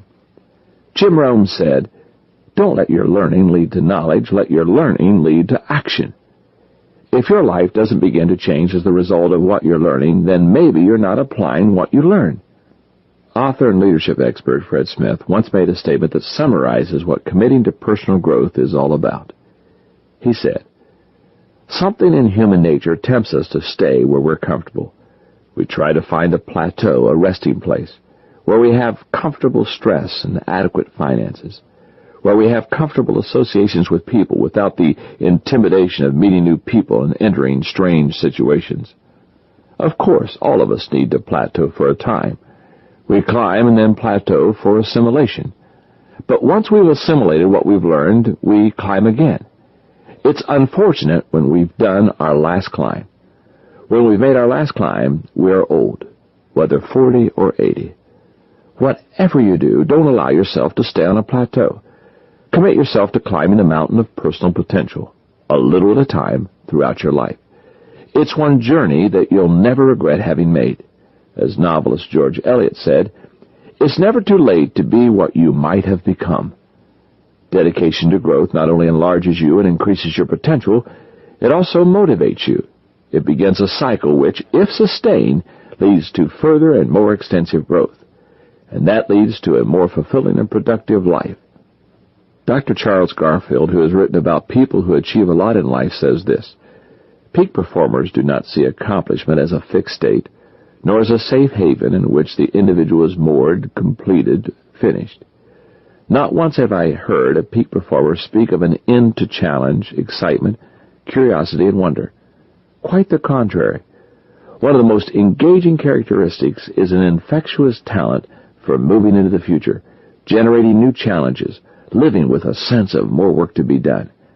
And they also live with a sense of more growth to be experienced. One of the remarkable things I have experienced during the course of my life is the incredible power that regular personal growth brings. It determines how well equipped you are for the journey. When your growth suitcase is well packed through continual personal development, you can go further more quickly than you ever dreamed, and the journey goes more smoothly because you're better prepared for it. Even when you face obstacles, which we'll talk about in the next chapter, you're better able to keep going. It takes time to learn how to pack your suitcase. In the beginning, we all have a tendency to try to take too much with us, not only on the success journey, but on other trips we take as well. For example, a trip to Japan that Margaret and I took about 12 years ago turned out to be a disaster because we didn't know how to pack. We went out and bought 2 huge suitcases, and then we filled them up until they were ready to burst. We thought we were being smart by having only 2 heavy bags rather than a bunch of small ones. We just used porters or those rental carts like we had done in past travels. Everything was fine until we started trying to get around in Japan. We had a taxi deliver us to a train station in Tokyo, and after we got dropped off, we looked for a porter, but we couldn't find one. "No problem," I said. "I'll get one of those carts." We couldn't find one of those either. We ended up carrying those huge suitcases all over the station looking for the right track for our departure. Then we had to lug them onto the train and stow them away in our compartment. We ended up doing that all over Japan. By the second weekend, Margaret and I were ready for a divorce. In one city, as we dragged the bags, what had been described as only a short walk to our hotel, I dropped them in the middle of the street and I shouted, "If somebody wants these bags, come and get them. I'll take $5 for both of them, contents and all." Well, there were no takers. One good thing did come out of that experience. Margaret and I learned our lesson on that trip, and since then we have become very good packers. When you learn to become a good packer on the success journey, you'll be surprised by how high you'll be able to climb. The key is to focus on what you need and not anything else. I've already shared with you the areas where I concentrate my personal development: relationships, attitude, communication, leadership, and personal growth. When I started working in those 5 areas, my only goal was to improve myself, to become a better person, a more effective pastor, a stronger leader, in order to come closer to reaching my potential. But my dedication has brought other benefits that I'd never, ever hoped for. Out of the overflow of the growth I'm experiencing, I had the privilege of sharing what I've learned with others. I've written more than a dozen books. Each month, over 30,000 people receive personal growth and leadership instructions from lessons that I teach on audio cassette tapes. And thousands of people attend Enjoy's conferences each year. Last year alone, in all of my speaking engagements, I spoke to over 250,000 people. It wasn't my goal to become a best-selling author or a national speaker. About 20 years ago, people began asking me to share what I've learned, and those requests keep increasing. I know that the only way I will be able to continue helping others is if I keep learning and growing every day. If you dedicate yourself to a personal development, there's no telling where it will lead you in life. But I know one thing for certain. It can take you only up. If you haven't already started, do so today. Make growth your main goal and be prepared to climb higher than you believed possible. Chapter 6, How Do I Handle the Detours? One of the things about taking a journey is that you never know for sure whether your trip will turn out the way you planned. A lot can happen along the way that you don't expect. That's what happened to my wife Margaret and me on the way home from a trip to the Holy Land a few years ago. We've been to Israel several times, and on this particular trip, we took 50 people with us for a tour. Margaret and I are super planners, so in a week we saw more than most people thought would be humanly possible. But by the time we were headed back home, everyone was exhausted. When we arrived in Paris from Tel Aviv at mid-morning, an agent from the airline greeted us. "I'm sorry, folks," she said, "but your flight to New York has been canceled. There's a major snowstorm on the Atlantic coast, and nothing's going in or out for the next 24 hours. After a week of being on dusty roads, rushing from site to site, sleeping in strange hotel rooms, and seeing tense soldiers with machine guns everywhere, our group was ready to go back home. As we got this news, I could sense the disappointment and frustration among our people. Many who were traveling with us were older and had never been out of the United States before this trip. Previous departures from the planned itinerary had upset some of them. The major break in our travel plans was likely to send them into a panic. Margaret and I looked at each other and knew we needed to act. "Okay, gang, let's all get together over here," I said as I gathered everyone together into a corner of the airport and took a quick head count. "How many of us have never been to Paris before?" I asked. All but a few hands went up. "Oh, this is great. We've got an awesome opportunity here," I explained. "We're going to take a tour of the city." Margaret's eyes lit up as she understood the idea. She jumped right in to help. "Oh, you'll love Paris," she said. "It's the most romantic city in the world." A couple of the ladies smiled, but the majority of the group looked at us with skepticism. "We'll see the Louvre, Notre Dame Cathedral, and Eiffel Tower. You name it." "We are so lucky," I said. "Do you know how much money most people spend to see Paris? They spend thousands of dollars just to get here, but we're going to see it for free." That got the attention of a couple of the men. An hour later, we were at the hotel, and Margaret and I were working on getting the tour together. "No, monsieur," the concierge said. "There are no tours available. I can maybe arrange something for tomorrow." "It has to be today. There must be something available," I said. "No, monsieur, I'm sorry." "Then how about a bus?" said Margaret. He looked at her blankly. "Surely there's a bus in all of Paris. See if you can find us a bus, any kind of a bus, and a driver." "That's right," I agreed. "Just find a bus. We don't care where you get it or what it looks like. It can be a school bus for all we care. We'll take care of the tour ourselves." It took us a while to convince him, but finally he agreed to try. And he got us a bus, complete with a driver who didn't speak a word of English. We loaded up the group and gave them a whirlwind tour of Paris. "Take lots of pictures," we kept telling them. "You'll want to show everyone when you get home how you got a free trip to Paris out of this." We showed them everything we could. And I'll bet we even got the landmark names right, 70 or 80% of the time. They even got things they wouldn't have gotten on another tour. For instance, we spotted pop singer Madonna coming out of the Louvre, surrounded by bodyguards, and everyone got pictures of her. "It could only happen on the Maxwell tour," one of the members of the group said later. Have you ever been on a trip that didn't turn out the way that you planned? If you've done a lot of traveling, maybe I should ask instead if you've ever been on a trip that did turn out the way you planned. Because if you're like most people, you've had all kinds of things go wrong on a trip. The success journey is the same way. It's full of speed bumps, potholes, and detours. And since nobody can entirely avoid them, the question is, how are you going to handle them? Isabel Moore said, "Life is a one-way street. No matter how many detours you take, none of them leads back. And once you know and accept that, life becomes much simpler." One of the major keys to success is to keep moving forward on the journey, making the best of the detours and interruptions, turning adversity into advantage. As I've talked to people about success, I've found that the two greatest detours they face are fear and failure. When you think about it, those deterrents could have stopped our tour group from having a good time in Paris. Fear of the unknown could have kept us huddled into airports instead of heading out and enjoying the city. And nobody could have blamed us if we had given up when we experienced our first failure, not being able to find a tour. But fear and failure didn't stop us. Neither should they stop you from taking the success journey. You see, every detour is also a potential opportunity, and it can prevent you from being successful only if you let it. All people experience fear. It's simply a part of life. 9 out of 10 people are terrified by the thought of speaking before groups. Some don't like insects. Others fear heights, deep water, financial problems, aging, or loneliness. Fears come in almost as many varieties as there are people. The fears of some well-known people from history are even comical. For example, Julius Caesar, a powerful military general and Roman emperor, feared thunder. Peter the Great, the Tsar of Russia, and an imposing figure at 6 feet 5 inches tall, was afraid of bridges. He crossed them only when there was no other alternative. And when he did, he trembled and cried like a child.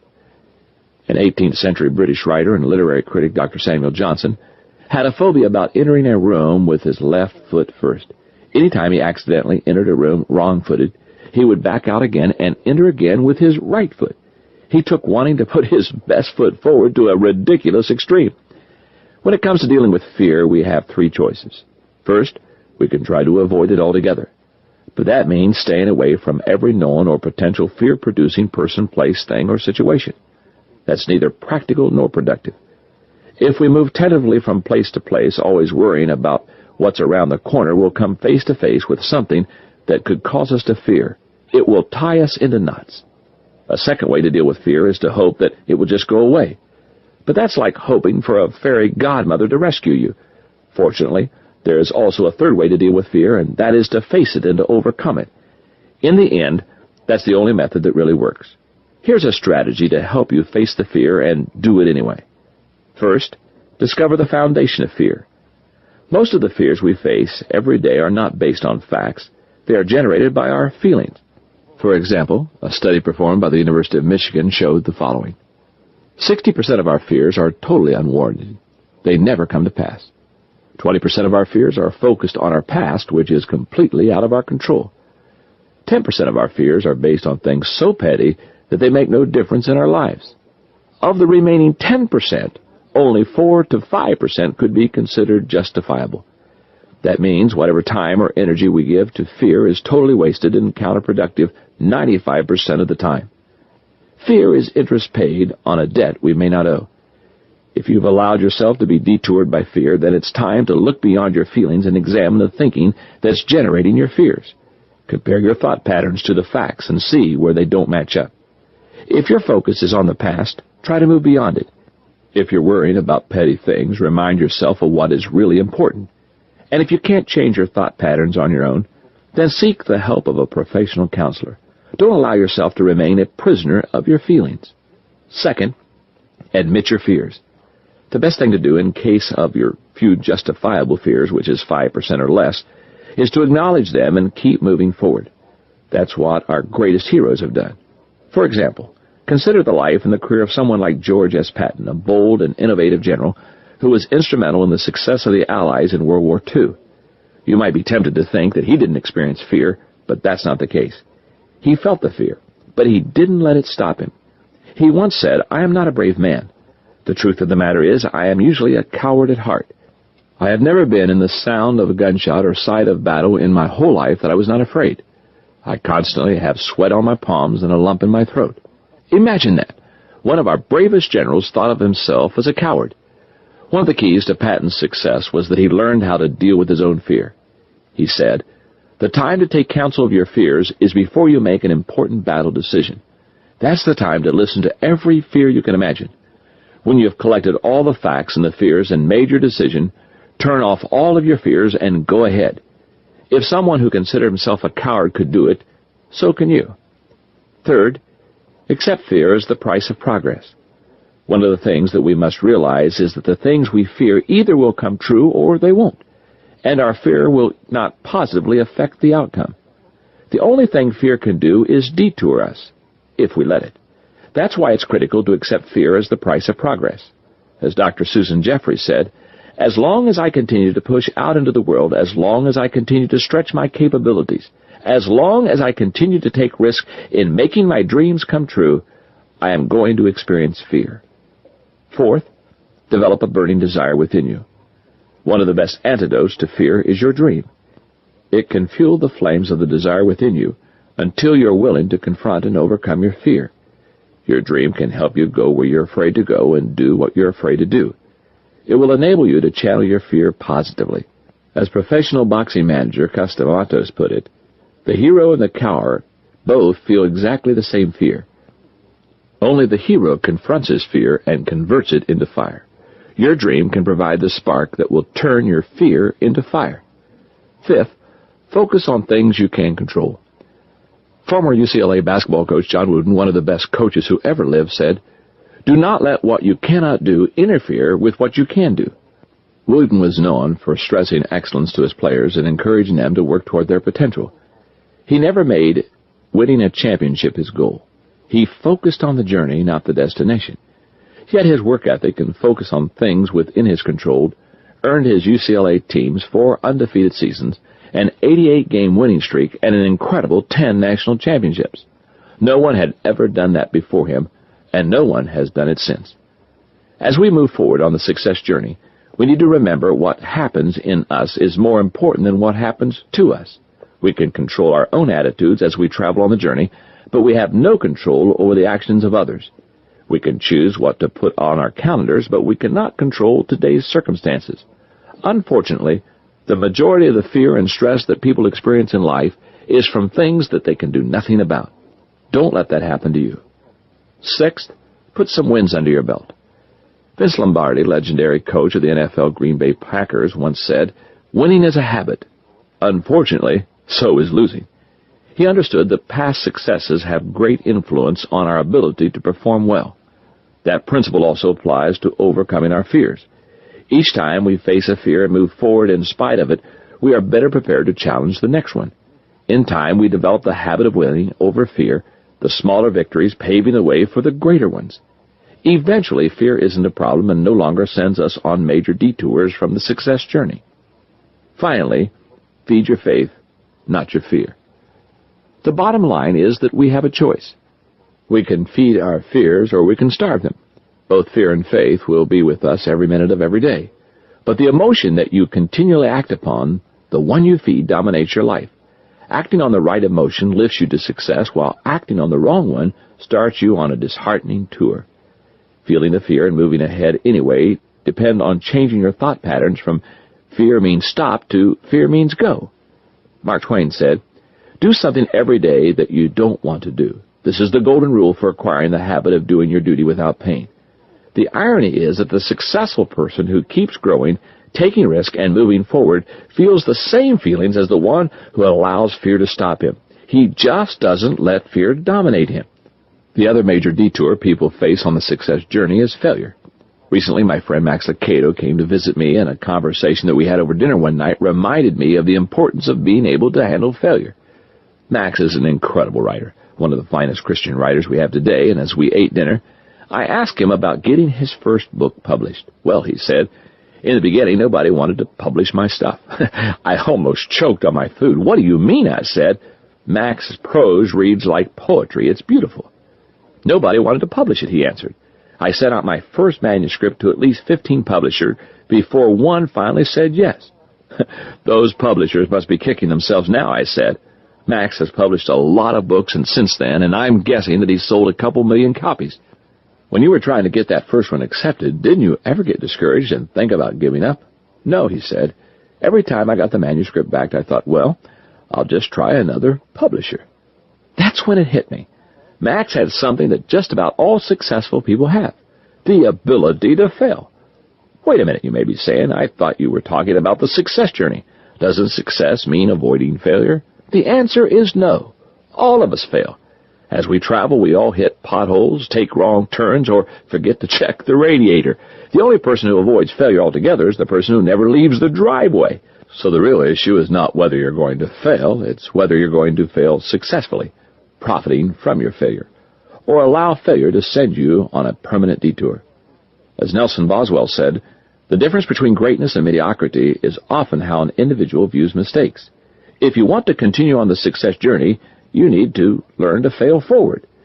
When you have the right attitude, failure is neither fatal or final. In fact, it can be one of the greatest springboards to success. Leadership expert Warren Bennis interviewed 70 of the nation's top performers in various fields and found that none of them viewed their mistakes as failures. When talking about them, they referred to learning experiences, tuition paid, detours, and opportunities for growth. Successful people don't let failure go to their heads. Instead of dwelling on the negative consequences of failure, thinking of what might have been and how things hadn't worked out, they focus on the rewards of success, learning from their mistakes, and thinking about how they can improve themselves and their situations. Depending on your attitude toward it, failure can either bog you down or actually help you along your journey. Please let me help you change your thinking about failure and approach it in an entirely different way. With each failure, we can move one step further on the success journey. As hotel executive Conrad Hilton said, "Successful people keep moving. They make mistakes, but they don't quit." Here are 10 guidelines to help you change failure from detour to dividend. Number 1, appreciate the value of failure. Never forget that you cannot take the success journey without experiencing failure. In fact, train yourself to think of failures as mileage markers. Each time you fail, know that you've traveled another mile further on the road to your potential. As Yoshihiro Honda, founder of the Honda Motor, said, "Many people dream of success. To me, success can be achieved only through repeated failure and introspection. In fact, success only represents 1% of your work that results from 90% of that which is called failure. Very few unacquainted with failure will ever know the true joy of success." Number 2, don't take failure personally. Most people who never learn to fail forward are stopped because they take failure very personally. They start saying things to themselves like, "Why can't you do anything right?" Or, "You shouldn't have tried. You know that you couldn't do it." Or, "See that? You're a failure." But there's a huge difference between saying, "I have failed," and "I'm a failure." Number 3, let failure redirect you. Sometimes failure signals that it's time for a change in direction. If you keep hitting the wall, it may be time to back up and look for the door. If you keep finding yourself taking the same detour, maybe it's really not a detour, but actually your main road. But if you experience failure after failure and your dream burns within you just as strongly as ever, then keep going. But also recognize that some of the greatest accomplishments of life literally were birthed out of some kind of failure. For example, look at the life of John James Audubon. He's considered one of the great pioneers in wildlife study and preservation. But in the early 1800s, he was merely an unsuccessful shopkeeper in Louisville, Kentucky. He attempted to support himself and his wife, Lucy, in that occupation. But after struggling for 11 years, he finally went bankrupt. That failure prompted him to pursue his life's work, observing, drawing, and painting wildlife, the thing for which he will always be remembered. Number 4, keep a sense of humor. When all else fails, laugh. Now, that's my motto. It's easy to laugh when everything's going great, but it's important to laugh when everything is going wrong. Nothing improves our emotional health like laughter. It relieves stress, and it helps us quickly put our mistakes into perspective. Number 5, when you fail, ask why, not who. When things go wrong, people's natural tendency is to look for someone to blame. You can go all the way back to the Garden of Eden on this one. When God asked Adam what he had done, he said, "It was Eve's fault." Then when God questioned Eve, she blamed it on the snake. The same thing happens today. The next time you experience a failure, think about why you failed instead of who was at fault. People who blame others for their failures never overcome them. They simply move from problem to problem, and as a result, they never experience success. To reach your potential, you must continually improve yourself. And you can't do that if you don't take responsibility for your actions and learn from your mistakes. Number 6, make failure a learning experience. To be successful, one of the most important things that you'll ever do is develop the ability to learn from your mistakes. You see, as Donna Ronald Nagel said, failure isn't failure unless you don't learn from it.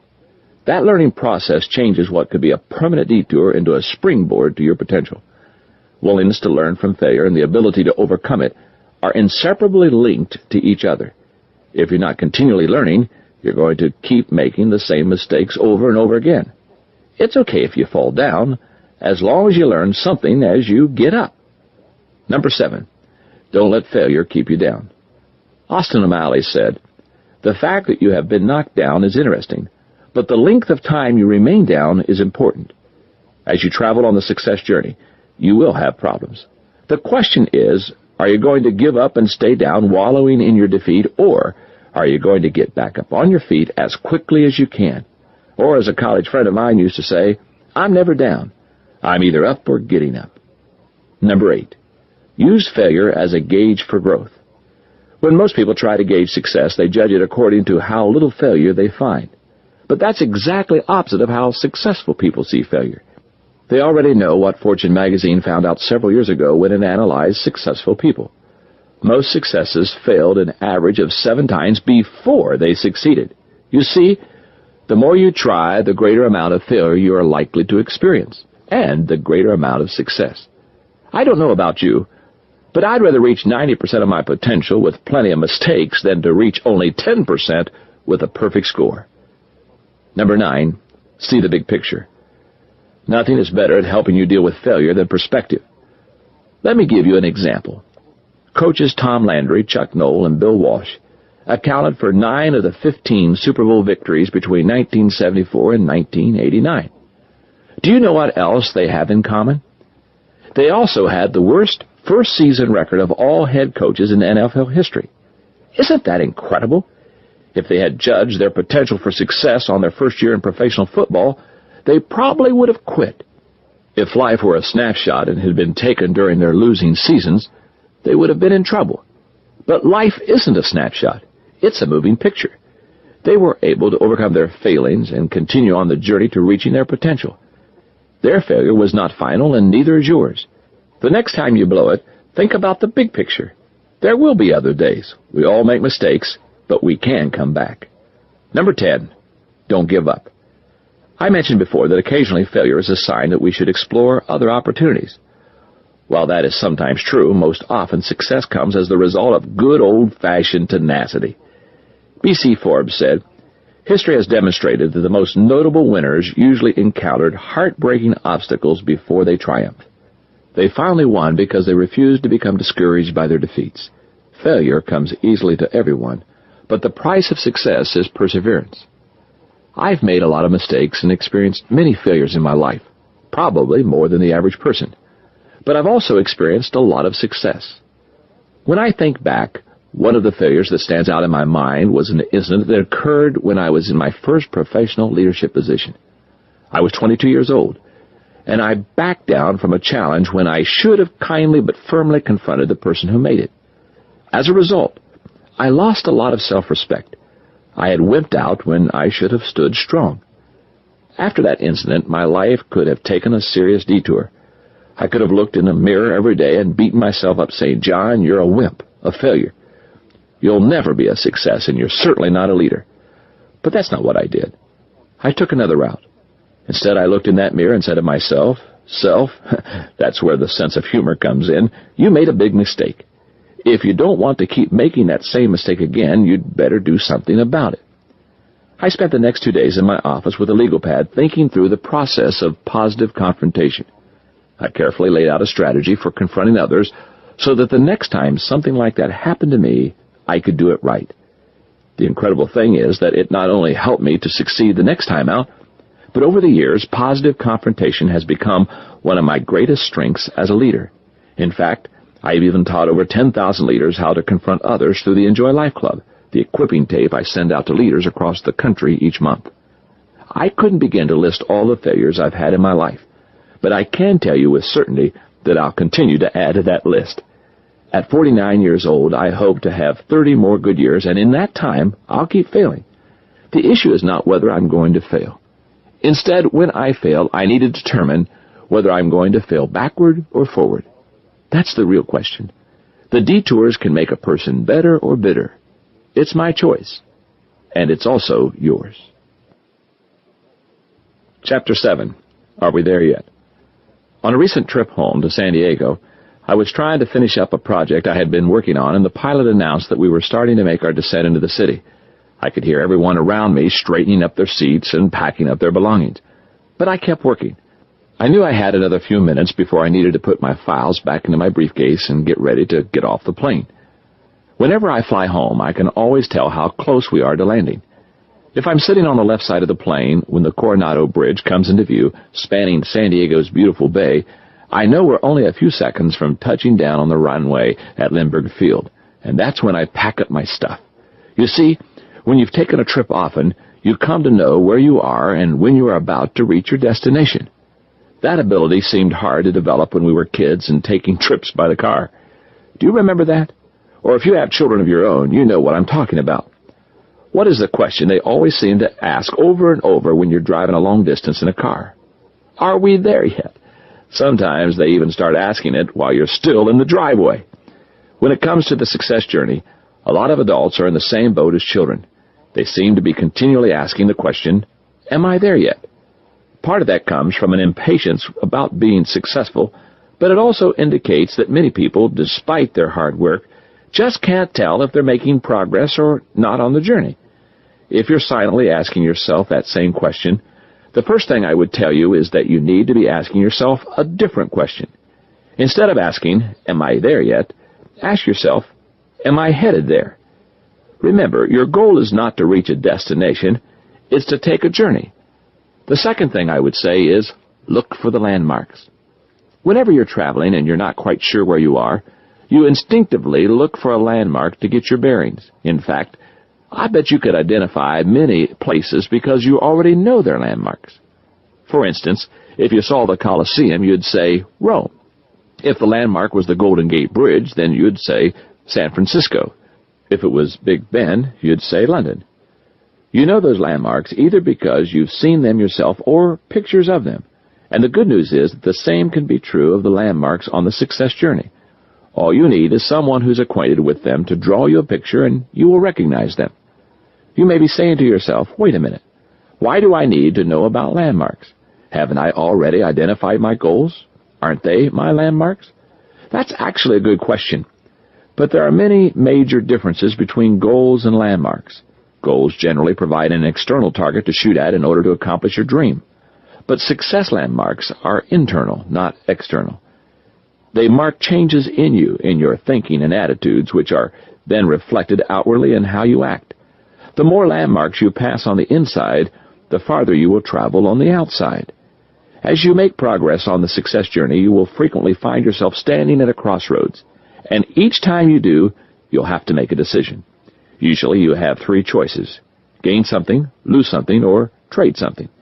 Early in life, you make a lot of decisions that either add or subtract. But as time goes by, life gets more complicated, and if you want to keep going forward, you usually have to make more trade-offs. That's important to recognize. A lot of unsuccessful people spend much of their lives standing at the crossroads, hoping for a situation where they can receive without giving anything up. But it rarely comes. As my friend David Jeremiah says, you have to give up to go up. And the people who want to move forward without making any sacrifices get stuck at the crossroads and never go any further on their success journey. Allow me to share several of the most significant trade-offs you will have to make in order to keep moving to a higher level during the success journey. To go to the highest level of success, you will need to choose achievement over affirmation. When I was in my early 20s and working at my first job as a pastor, I was a people pleaser. Receiving affirmation from others was probably my greatest motivation in life. And when I didn't receive the recognition I desired, it really bothered me. I found out how much when I attended my first general conference. I was really excited about going to the conference because I had been very successful in my first position, and I was anxious to share my accomplishments with everyone. My situation would have been equivalent of a company's new salesman taking the smallest territory available and developing prospects and business relationships that no one believed were possible, and then generating more revenue than the experienced salesman in the territories 3 times that size. I expected everyone I met to be happy for me, but that's not what I found. Nobody wanted to hear about how well I was doing, and I didn't get the affirmation I wanted so much. I admit I was probably a little too cocky at the time, and I may have rubbed a few people the wrong way. But I also learned an incredibly valuable lesson. Affirmation from others is fickle and fleeting. If you want to make an impact during your lifetime, you have to trade the praise you could receive from others for the things of value that you can accomplish. You can't be one of the boys and follow your own destiny at the same time. Making the decision to trade affirmation for achievement isn't easy. If you're like me, it may be one of the greatest obstacles you face. But when you're willing to do it, you've passed an important landmark on the success journey. To go to the highest level of success, choose excellence over acceptability. One of the most fundamental steps anyone can take on the success journey is making a commitment to excellence. Believe it or not, lack of excellence has nothing to do with talent, personality, conditions, or luck. Excellence is always a choice. As Willa A. Foster said, quality is never an accident. It is always the result of high intention, sincere effort, intelligent direction, and skillful execution. It represents the wise choice of many alternatives. Your level of performance is a choice. You can settle for mediocre or you can strive for excellence. But know this, you can't make adequate your goal and reach your potential. To go to the highest level of success, choose personal growth over immediate pleasure.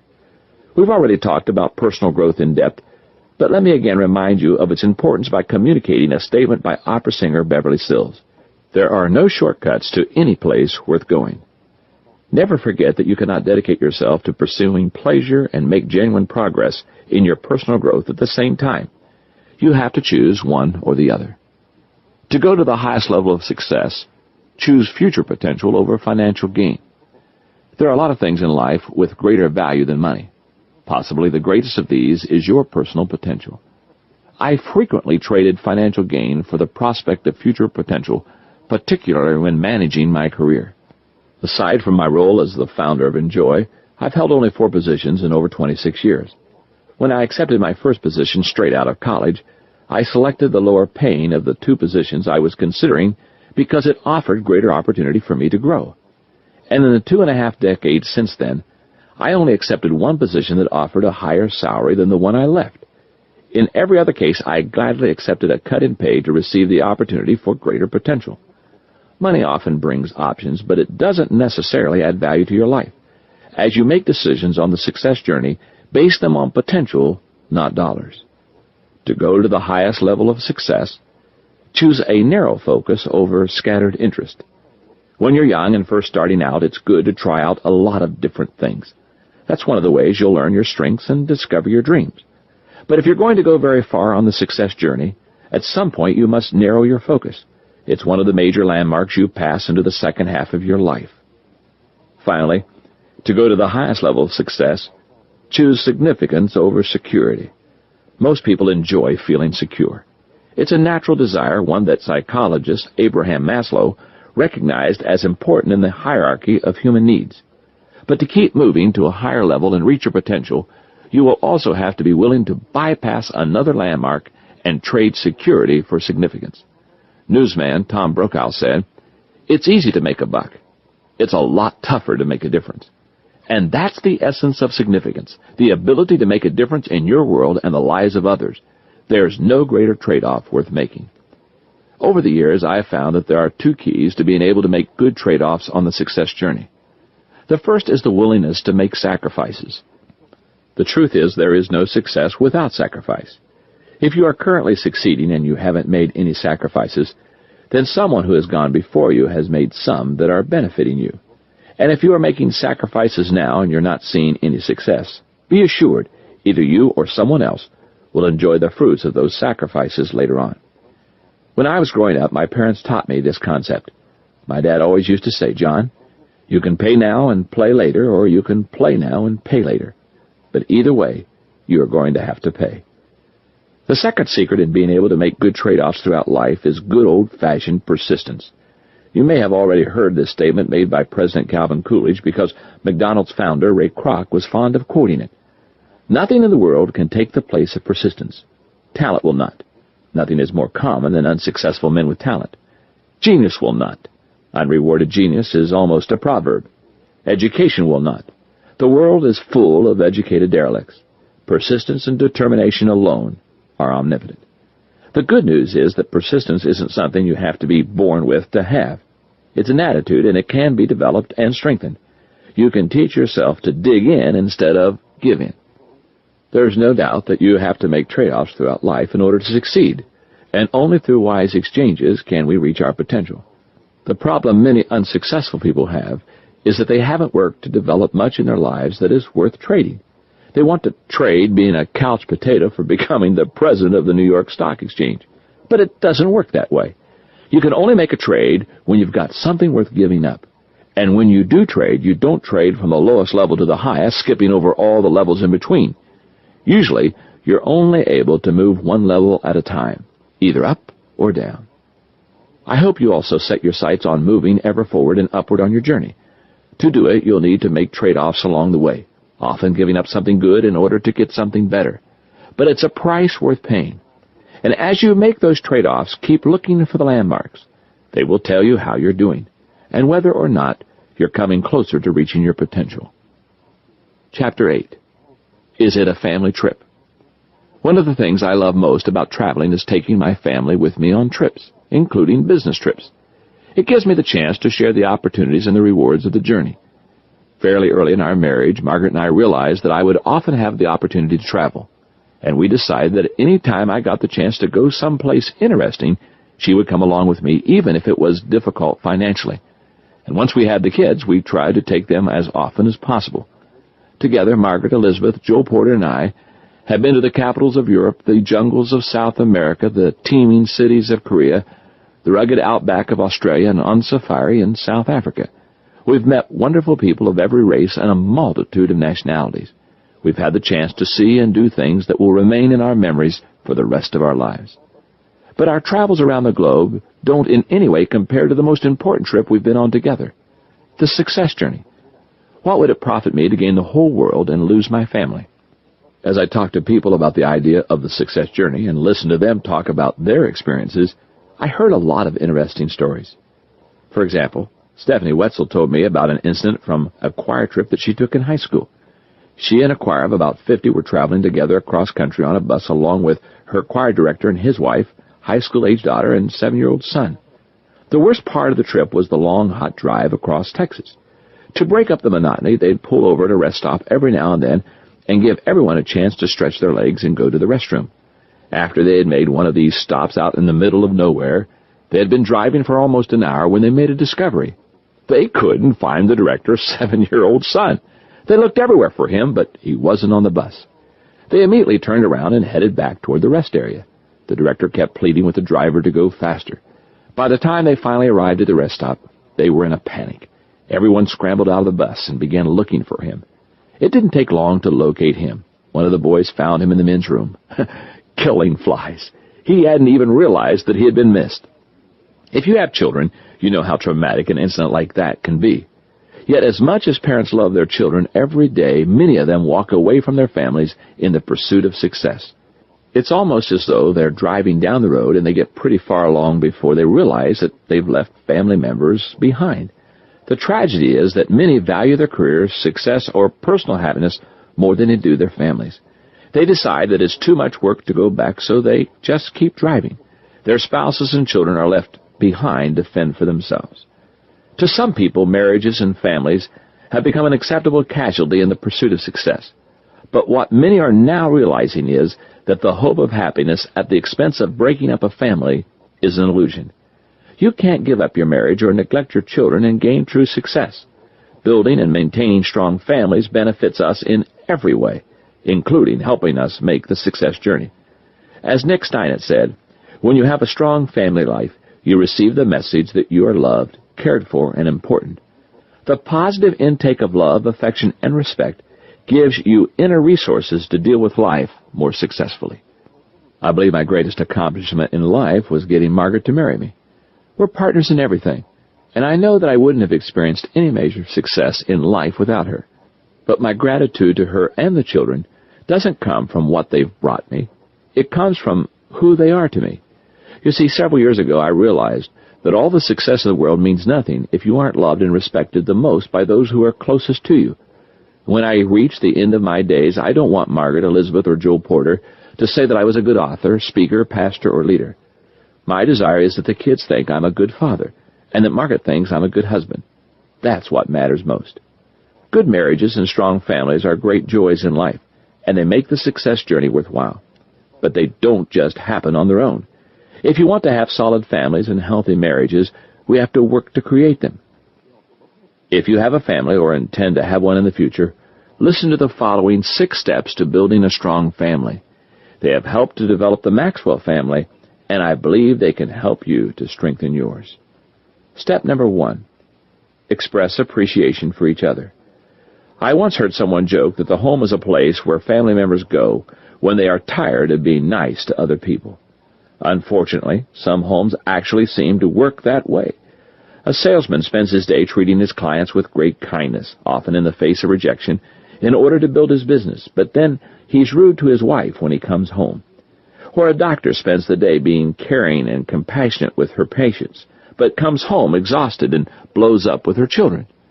To build a strong family, you have to make your home a supportive environment. Psychologist William James said, "In every person from cradle to grave, there is a deep craving to be appreciated." I've heard that for every negative thing you say to a family member, it takes 4 positive statements to counteract the damage. That's why it's so important to focus on the positive aspects of one another's personalities and express unconditional love for one another, both verbally and non-verbally. When you and your family members make it a regular practice, the home becomes a positive environment for everyone. Number 2, structure your lives to spend time together. It's been said that the American home has become a domestic cloverleaf upon which the family members pass one another while en route to a multitude of places and activities. That seems to be true. When I was a kid, I spent a lot of time with my parents, brother and sister. We went on family vacations, we had regular Saturday outings, and we ate dinner together every day. That was our special family time, and we knew not to make any plans that conflicted with it. As a parent, it's been harder for me to keep that tradition alive. We've been good about planning and taking vacations together, but sometimes we've had to be creative to get time together. For example, when the children were younger, I always tried to drive them to school in the morning and to spend some time with them. And I made it a practice to spend a few minutes with them individually at bedtime. But with all the things going on in our busy lives, we found that the only way to have time together was to plan it carefully. For example, every month I spend several hours examining my travel schedule, figuring out what lessons I need to write, thinking about the projects I have to complete, etc. And at that time, I'll plan out my work for the whole month. But before I mark any dates for work, I write in all the important dates for family activities. I'll block out time for birthdays, anniversaries, ball games, theater performances, graduation ceremonies, concerts, romantic dinners, etc. And I'll also schedule special one-on-one time with Margaret and each of the kids so that we can keep building our relationships. Then once those dates are set, I'll plan my work schedule around them. I've done this for years, and it's been the only thing that's prevented my work from squeezing my family out of the schedule. Number 3, deal with crisis in a positive way. Every family experiences problems, but not all families respond to them in the same way. And that's often what separates a family that's close from one that's barely holding together. M. Scott Peck, the author of The Road Less Traveled, has offered some remarkable insights on the subject of problems and how we handle them. He said, "It is in this whole process of meeting and solving problems that life has meaning. Problems are the cutting edge that distinguishes between success and failure. Problems call forth our courage and wisdom. Indeed, they create our courage and our wisdom. It is only because of problems that we grow mentally and spiritually. It is through the pain of confronting and resolving problems that we learn. As Benjamin Franklin said, those things that hurt instruct." If we are to grow as families and be successful at home as well as other areas of our lives, then we must learn to cope with the difficulties we find there. When you feel loved and supported by your family, you can weather nearly any kind of crisis, and you can truly enjoy success. Number 4, communicate continually.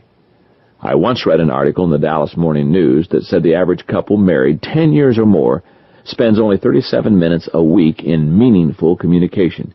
I could hardly believe it.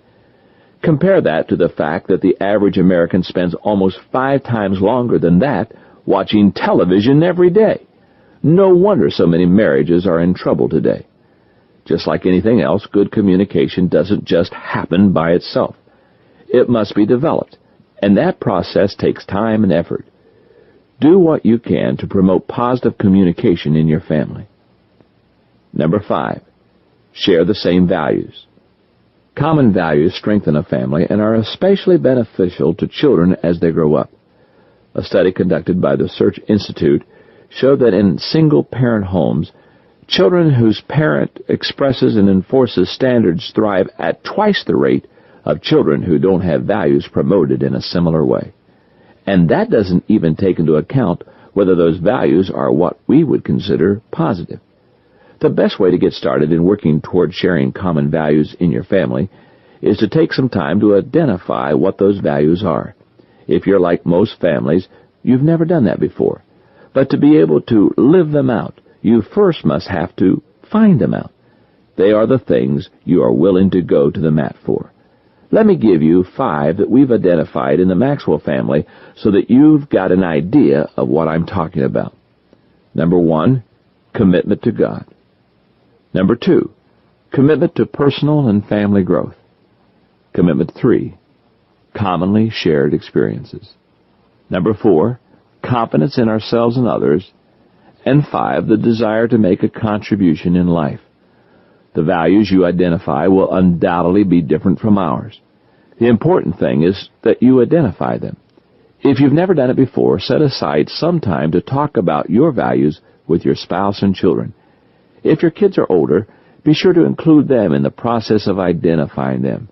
Make it a good discussion time. And never be reluctant to take on the role of model and teacher of your family's values. If you don't do it, someone else will. Number 6, build your marriage. Finally, if you are married, the best thing you can do to strengthen your family is to build your marriage relationship. It's certainly the best thing you can do for your spouse, but it also has an incredibly positive impact on your children. As my friend Josh McDowell says, the greatest thing a father can do for his children is to love their mother. And the best thing a mother can do is to love their father. One of the most common missing ingredients in many marriages is dedication to make things work. Marriages may start because of love, but commitment is what keeps them going. Sexuality researcher Dr. Alfred Kinsey, who studied 6,000 marriages and 3,000 divorces, said, "There may be nothing more important in a marriage than a determination that it shall persist. With such a determination, individuals force themselves to adjust and to accept situations which would seem sufficient grounds for a breakup, if continuation of the marriage were not the prime objective." If you want to help your spouse, your children, and yourself, then become committed to building and sustaining a strong marriage.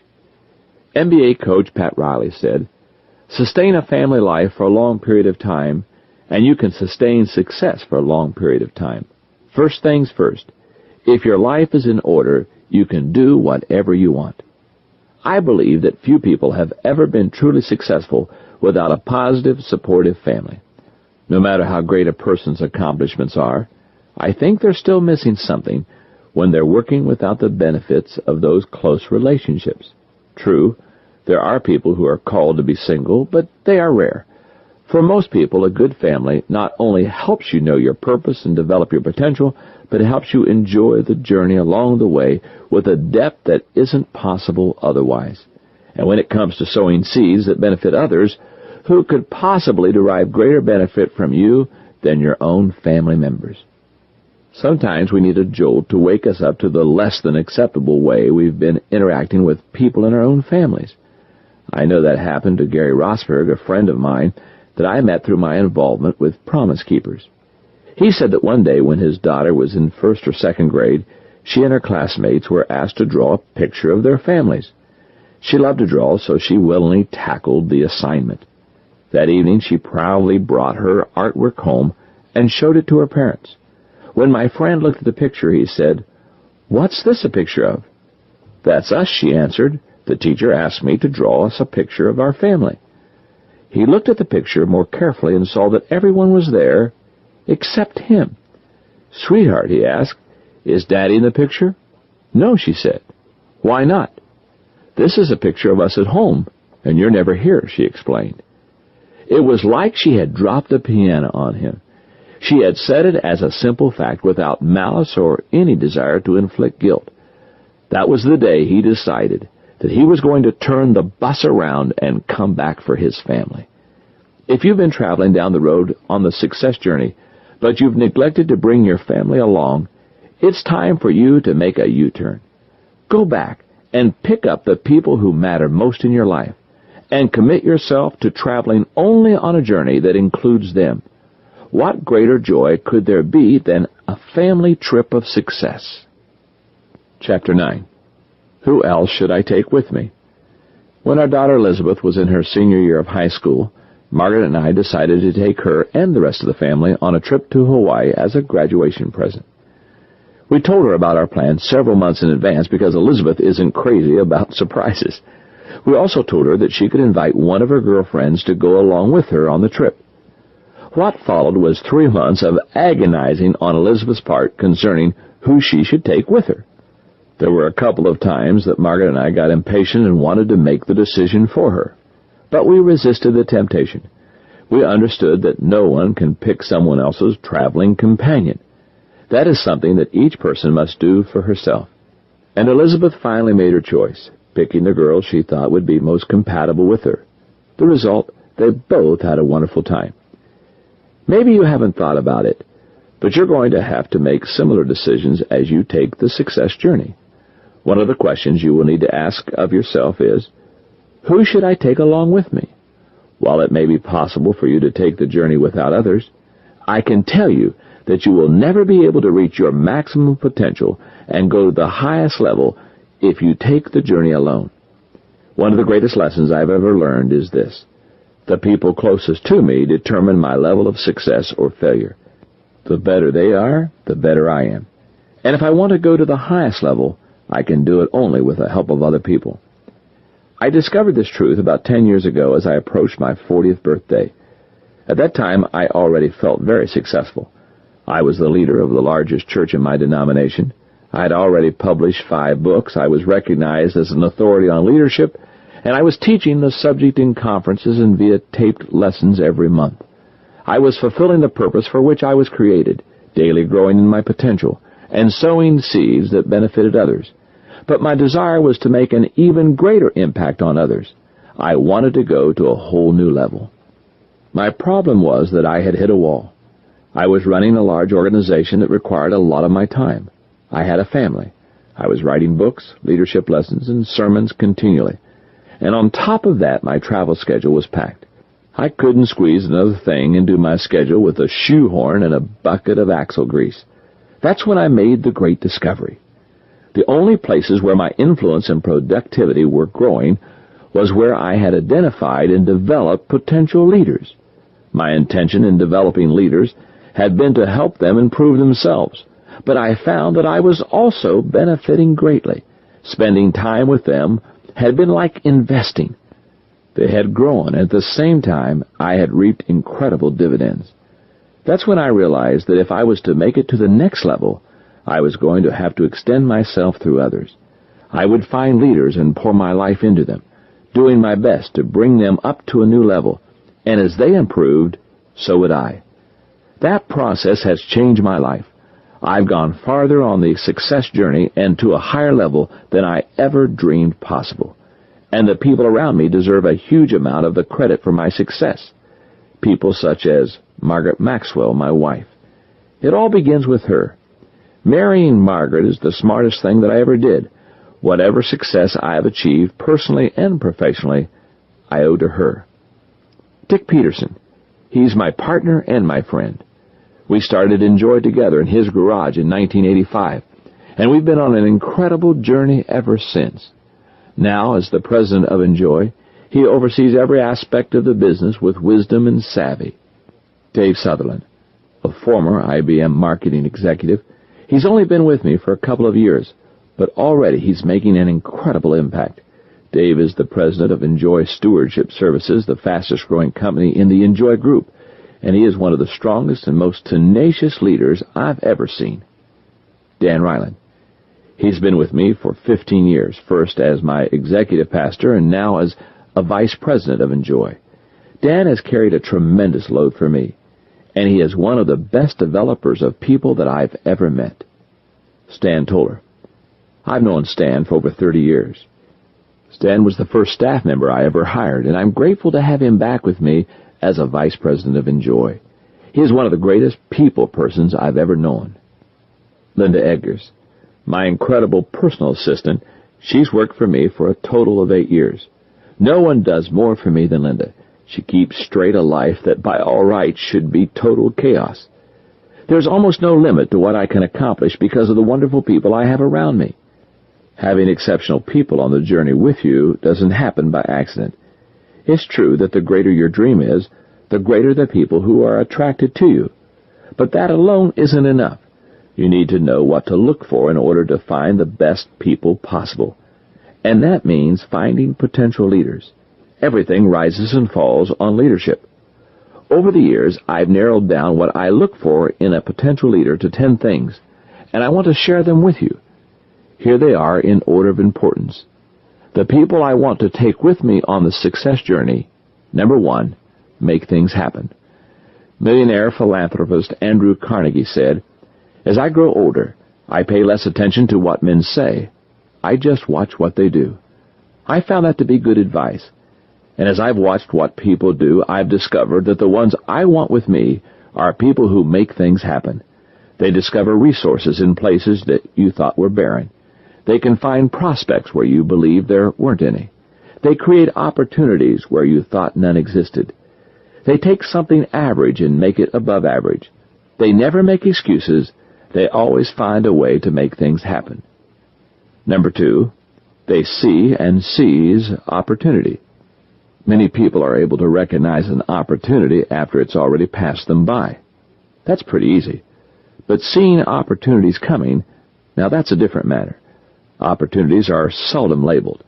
That's why you have to learn what they look like and how to seize them. The best people to take with you on the journey don't simply sit back and wait for opportunities to come to them. They make it their responsibility to go out and find them. Ellen Metcalf said, "I would like to amend the idea of being in the right place at the right time. There are many people who were in the right place but didn't know it. You have to recognize when the right place and the right time fuse and take advantage of that opportunity. There are plenty of opportunities out there. You can't sit back and wait."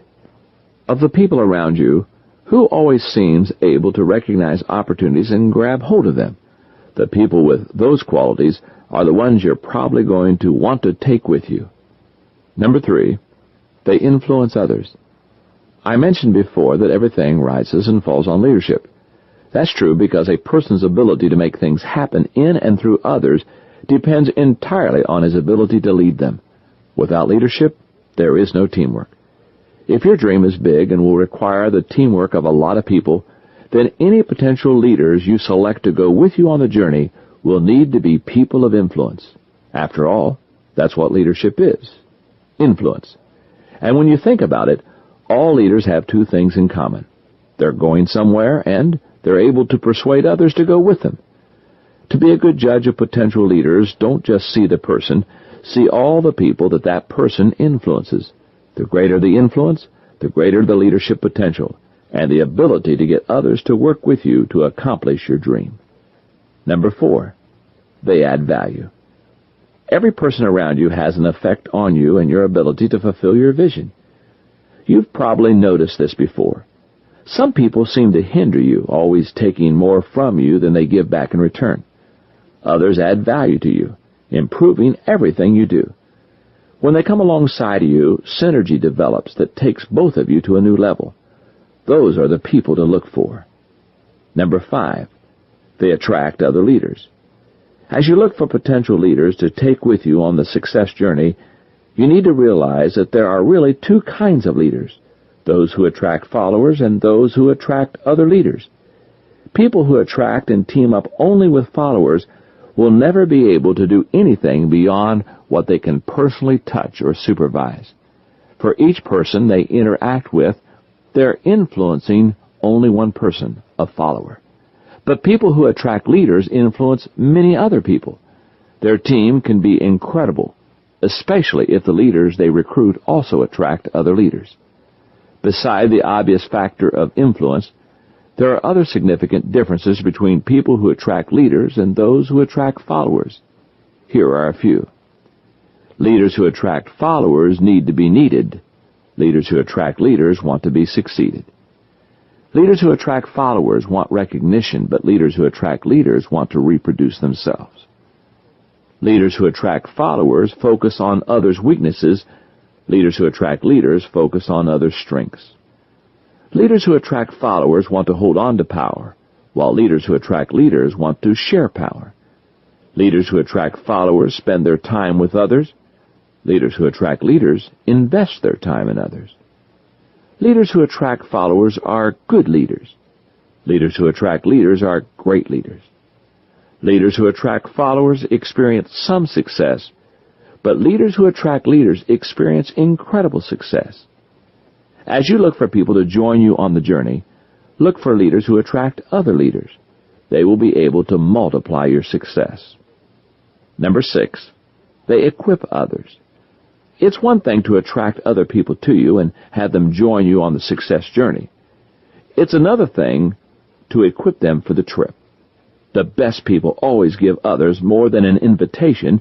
They provide the means to get them there. As you search for potential leaders, think about this. A person with charisma alone can draw others to him, yet he may not be able to get them to go on the success journey. However, a leader who is an equipper can empower an army of successful people capable of going anywhere and accomplishing almost anything. As Harvey Firestone said, it's only as we develop others that we permanently succeed. Number 7, they provide great ideas. 19th century author, playwright Victor Hugo said, "There's nothing more powerful than an idea whose time has come. Ideas are the greatest resource a successful person could ever have. And when you surround yourself with creative people, you're never at a loss for great ideas." Number 8, they possess uncommonly great attitudes. You already know how important a good attitude is to your success. It determines how far you will be able to go on the success journey. But don't underestimate the importance of a positive attitude in the people around you either. When you travel with others, you can only go as fast as the slowest person, and as far as the weakest one can travel. If you've got people around you with negative attitudes, it's like running a race with a ball and a chain on your ankle. You may be able to run for a while, but you're not going to get there quickly, and you certainly won't be able to run as far as you'd like. Number 9, they live up to their commitments. It's been said that commitment is another name for success, and that's really true. As newsman Walter Cronkite said, "I can't imagine a person becoming a success who doesn't give this game of life everything he's got." Commitment takes a person to a whole new level when it comes to success. Look at the advantages commitment gives a person as described by motivational speaker Joe Griffith. You cannot keep a committed person from success. Place stumbling blocks in his way, and he takes them for stepping stones, and on them he will climb to greatness. Take away his money, and he makes spurs of his poverty to urge him on. The person who succeeds has a program. He fixes his course and adheres to it. He lays his plans and executes them. He goes straight to his goal. He is not pushed this side and that every time a difficulty is thrust in his way. If he can't go over it, he goes through it. When the people on your team share the same level of commitment that you do, success is inevitable. Number 10, they have great loyalty. The last quality you should look for in people you want to join you on the journey to success is loyalty. While this alone is not a great characteristic for ensuring success in another person, a lack of loyalty is sure to ruin your relationship with him or her. Think of it this way. When you're looking for potential leaders, if someone you're considering lacks loyalty, don't even consider taking him on the journey with you, because in the end, he'll hurt you more than help you. I've been very fortunate as I've traveled on the success journey. Not only have I had wonderful people come alongside me and take the journey with me, but I've also had others take me along when I couldn't make it on my own. One of those people has been my own brother Larry, one of my favorite people in the whole world. Larry is 2.5 years older than me, and as a kid growing up, I always wanted to tag along with him everywhere he went. I especially loved playing football, baseball, and basketball with him and his friends. Larry was always a team captain because he was a good athlete and a leader, and it really meant something to me when he picked me to be on his team instead of letting me be the leftover kid taken as the last pick, even though I was younger and smaller than anyone else in the group. Larry did that kind of thing for me the whole time I was growing up. But he also included me as we got older, and it meant even more to me. When Margaret and I were first starting out together, we didn't have a lot of money. My first full-time position after we got married paid only $80 a month. To help make ends meet, Margaret not only taught school, but also cleaned houses and worked in a jewelry store on the weekends. We lived like that for the first 3 years we were married, and as much as I would have liked to take Margaret on vacations every year, it was out of the question. We were skimping on everything just to make it. Putting away extra money to travel was impossible. But despite that, we were able to take a vacation every one of those 3 years, thanks to Larry. I still remember when he called us. It was 1970. "John, what are you and Margaret going to do for vacation this year?" "Well," I answered, "we're just going to stay around here. We've got some things that we need to do around the house, and maybe we'll drive over to Circleville to see Mom and Dad." "That's what I thought," said Larry. "Anita and I have made reservations to fly to Acapulco for a week." "For 4? We want you and Margaret to come along with us." Larry was doing well financially. He always had a natural knack for business, and by the time he graduated from college, he was already well on his way to financial independence as the result of some skillful real estate purchases. "We won't take no for an answer," he said. Margaret and I didn't have any trouble accepting their offer. We loved both of them dearly, and we were grateful that they wanted to share their vacation time with us. And our trip to Acapulco was incredible, beyond anything we could have imagined. Margaret and I still think back on that as one of our best vacations. Fortunately, I no longer have to depend upon Larry's generosity, but he and I continue to do things together. We're taking the success journey together, not because we're brothers, but because we want to. We've decided that it is important to us, and that's what you need to do. You need to decide who you're going to take with you on the success journey. If you commit yourself to including others, you won't believe the difference it will make in your life and theirs. Chapter 10. What should I do along the way? Have you ever read a book that changed your life? One that revolutionized your thinking or altered how you live in a significant way? I have. The one that stands out most in my mind is a book I read in 1970 by Dr. Elmer Towns called The 10 Fastest Growing Sunday Schools in America. It fueled my dreams and inspired me to dedicate myself to becoming better than I was. Little did I know back then that my journey and destiny would be linked with that of the book's author, Elmer Towns. In 1975, I heard about a conference in Waterloo, Iowa, where Elmer was going to be one of the speakers, and I jumped at the chance to go. I tried to talk with him several times during the break so that I could tell him about the incredible influence he had had on my life, but every time I tried, there was a mob of people around him, and I just couldn't get close to him. After the conference was over, I went to Howard Johnson's restaurant to eat lunch, and I had just sat down when who should walk in but Elmer Towns. I introduced myself to him as he came by, and he said, "Come sit with us so that we can get to know each other." I couldn't eat a bite of my lunch. I was so excited, I just couldn't seem to swallow. And I was thrilled when he suggested that I change my travel plans so that I could sit and talk with him on his flight. We got to know each other a little that day, and it was a wonderful experience. A year later, as I prepared to host my first conference, I asked Elmer to be one of the speakers. Not only did he come and do the conference, but he spent time with me casting vision for my life, challenging me to grow, and sharing his insight and wisdom. Over the years, Elmer has been an incredible influence on me. He's been a great mentor and a friend, and he's inspired me to be a good leader. What Elmer did for me, I have tried to pass on to others. I've already spent a good part of my life teaching and mentoring others in the areas of leadership, personal growth, spiritual development, and success. And I've dedicated the rest of my time on earth to continuing to do that. So in answer to the question that was the title of this chapter, what should I do along the way, the answer is this: take somebody with you. It's not enough just to finish the race yourself. To really be successful, you need to take somebody with you across the finish line. Most people who desire success focus almost entirely on themselves, not others, and then they start to make the journey. They usually think in terms of what they can get, in position, power, prestige, money, etc. But that's not the way to become truly successful. To do that, you have to give to others. As Douglas M. Lawson said, "We exist temporarily through what we take, but we live forever through what we give." That's why it's so important that we focus on mentoring others and raising them to a higher level. And we can do that with the people from every area of our lives. That's evidently what Texas Representative Wright Patman did, according to a story told by Senator Paul Simon. He said that Patman died at the age of 82 while serving in the U.S. House of Representatives. At his funeral, an old woman who lived in his district was heard to have said, "He rose up mighty high, but he brung us all up with him." You can do the same thing with people around you. You can help them go on the success journey with you. Here are 9 principles you'll need to take in order to bring others up with you.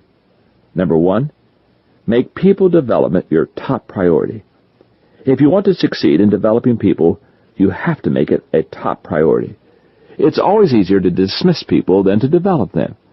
And if you don't believe it, just ask a divorce attorney or an employer with a high turnover. But what many people don't realize is that while dismissing others is easy, it also has a high price. In business, the costs come from lost productivity, the administration of firing and hiring, and low morale. In marriage, the cost is often broken lives. I learned about this when I was in my first pastorate.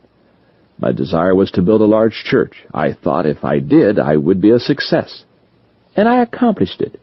I took that small congregation from a first-day attendance of 3 people to a record attendance of over 300, and I did it in a tiny rural community.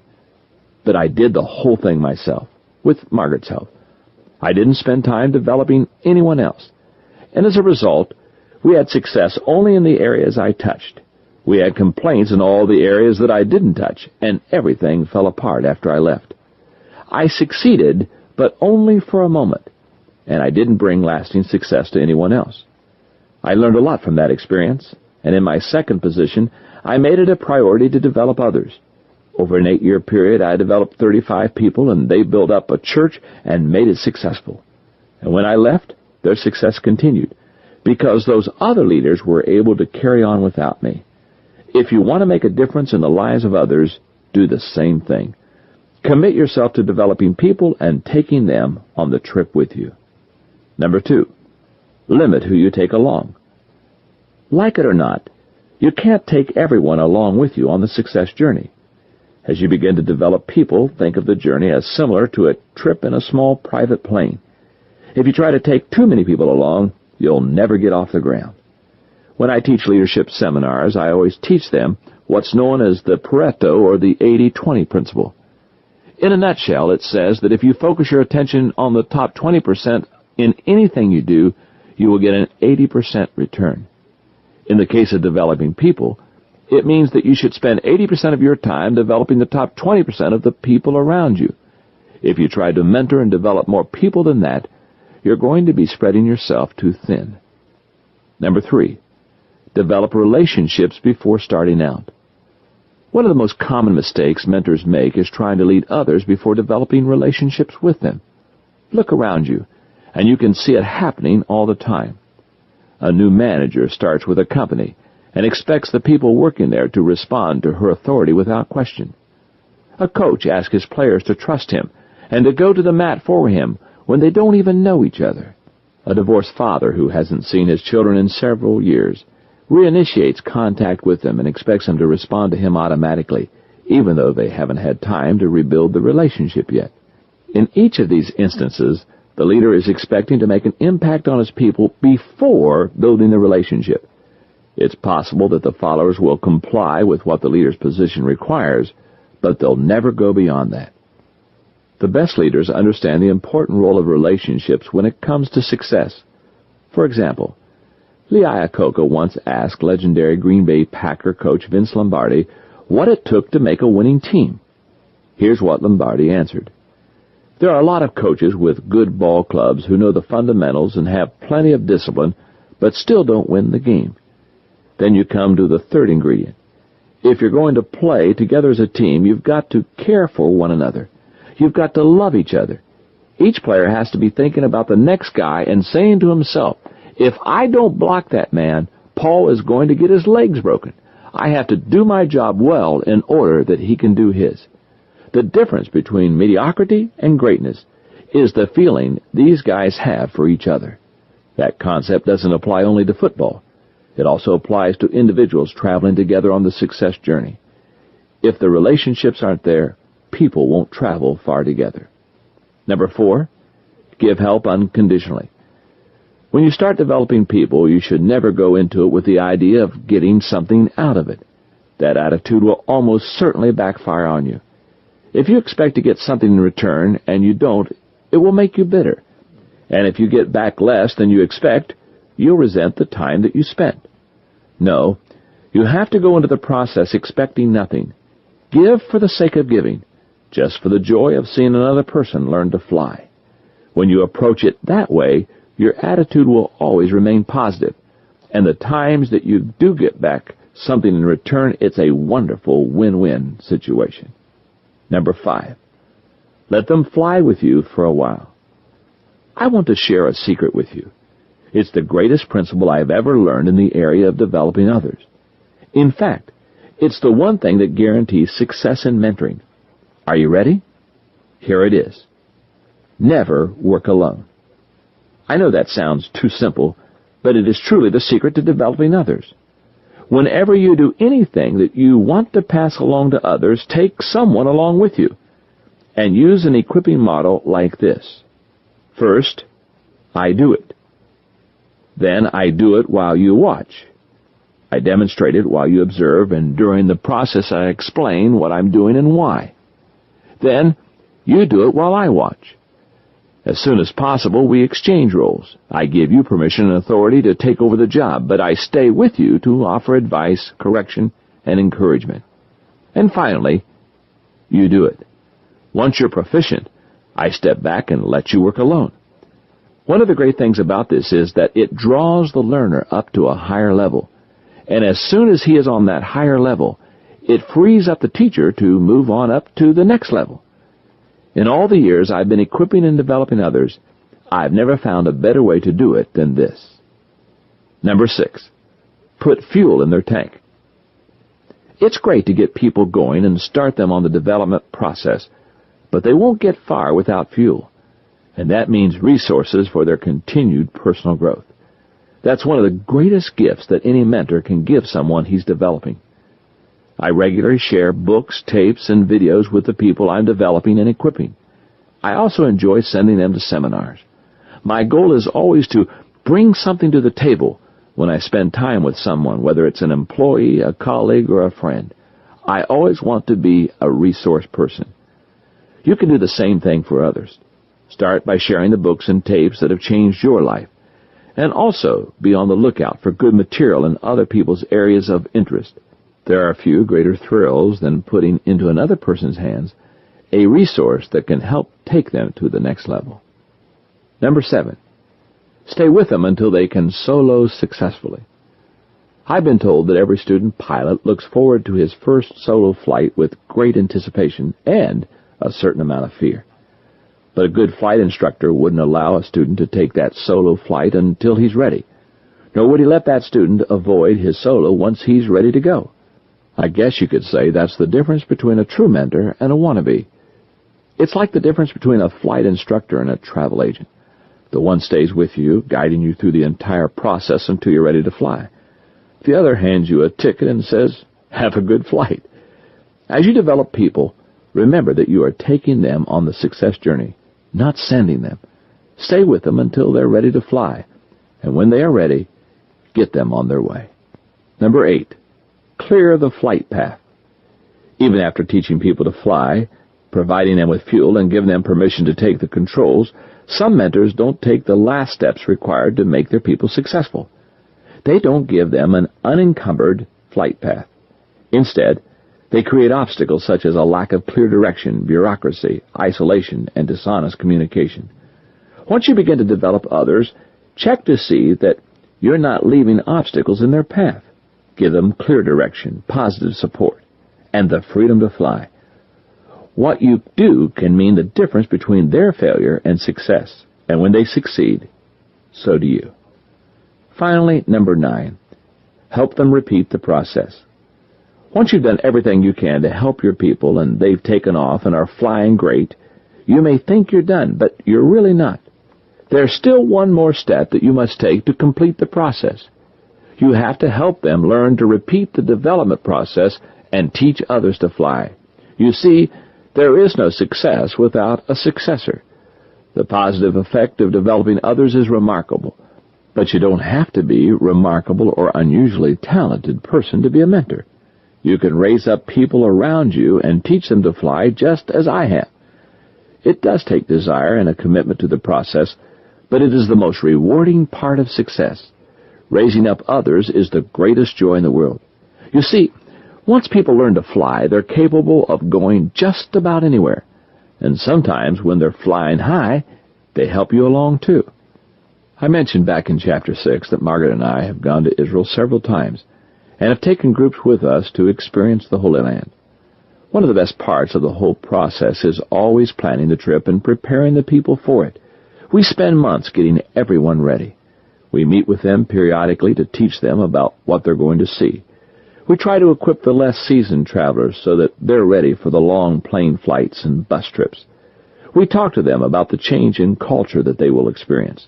And we also spend time building relationships. The whole process does 2 things for them. It gives them a sense of security about the trip, and it creates terrific anticipation, both of which help them to have a better time. But believe it or not, our greatest goal is not for them to have a pleasant vacation. Our greatest desire is that they stretch and grow.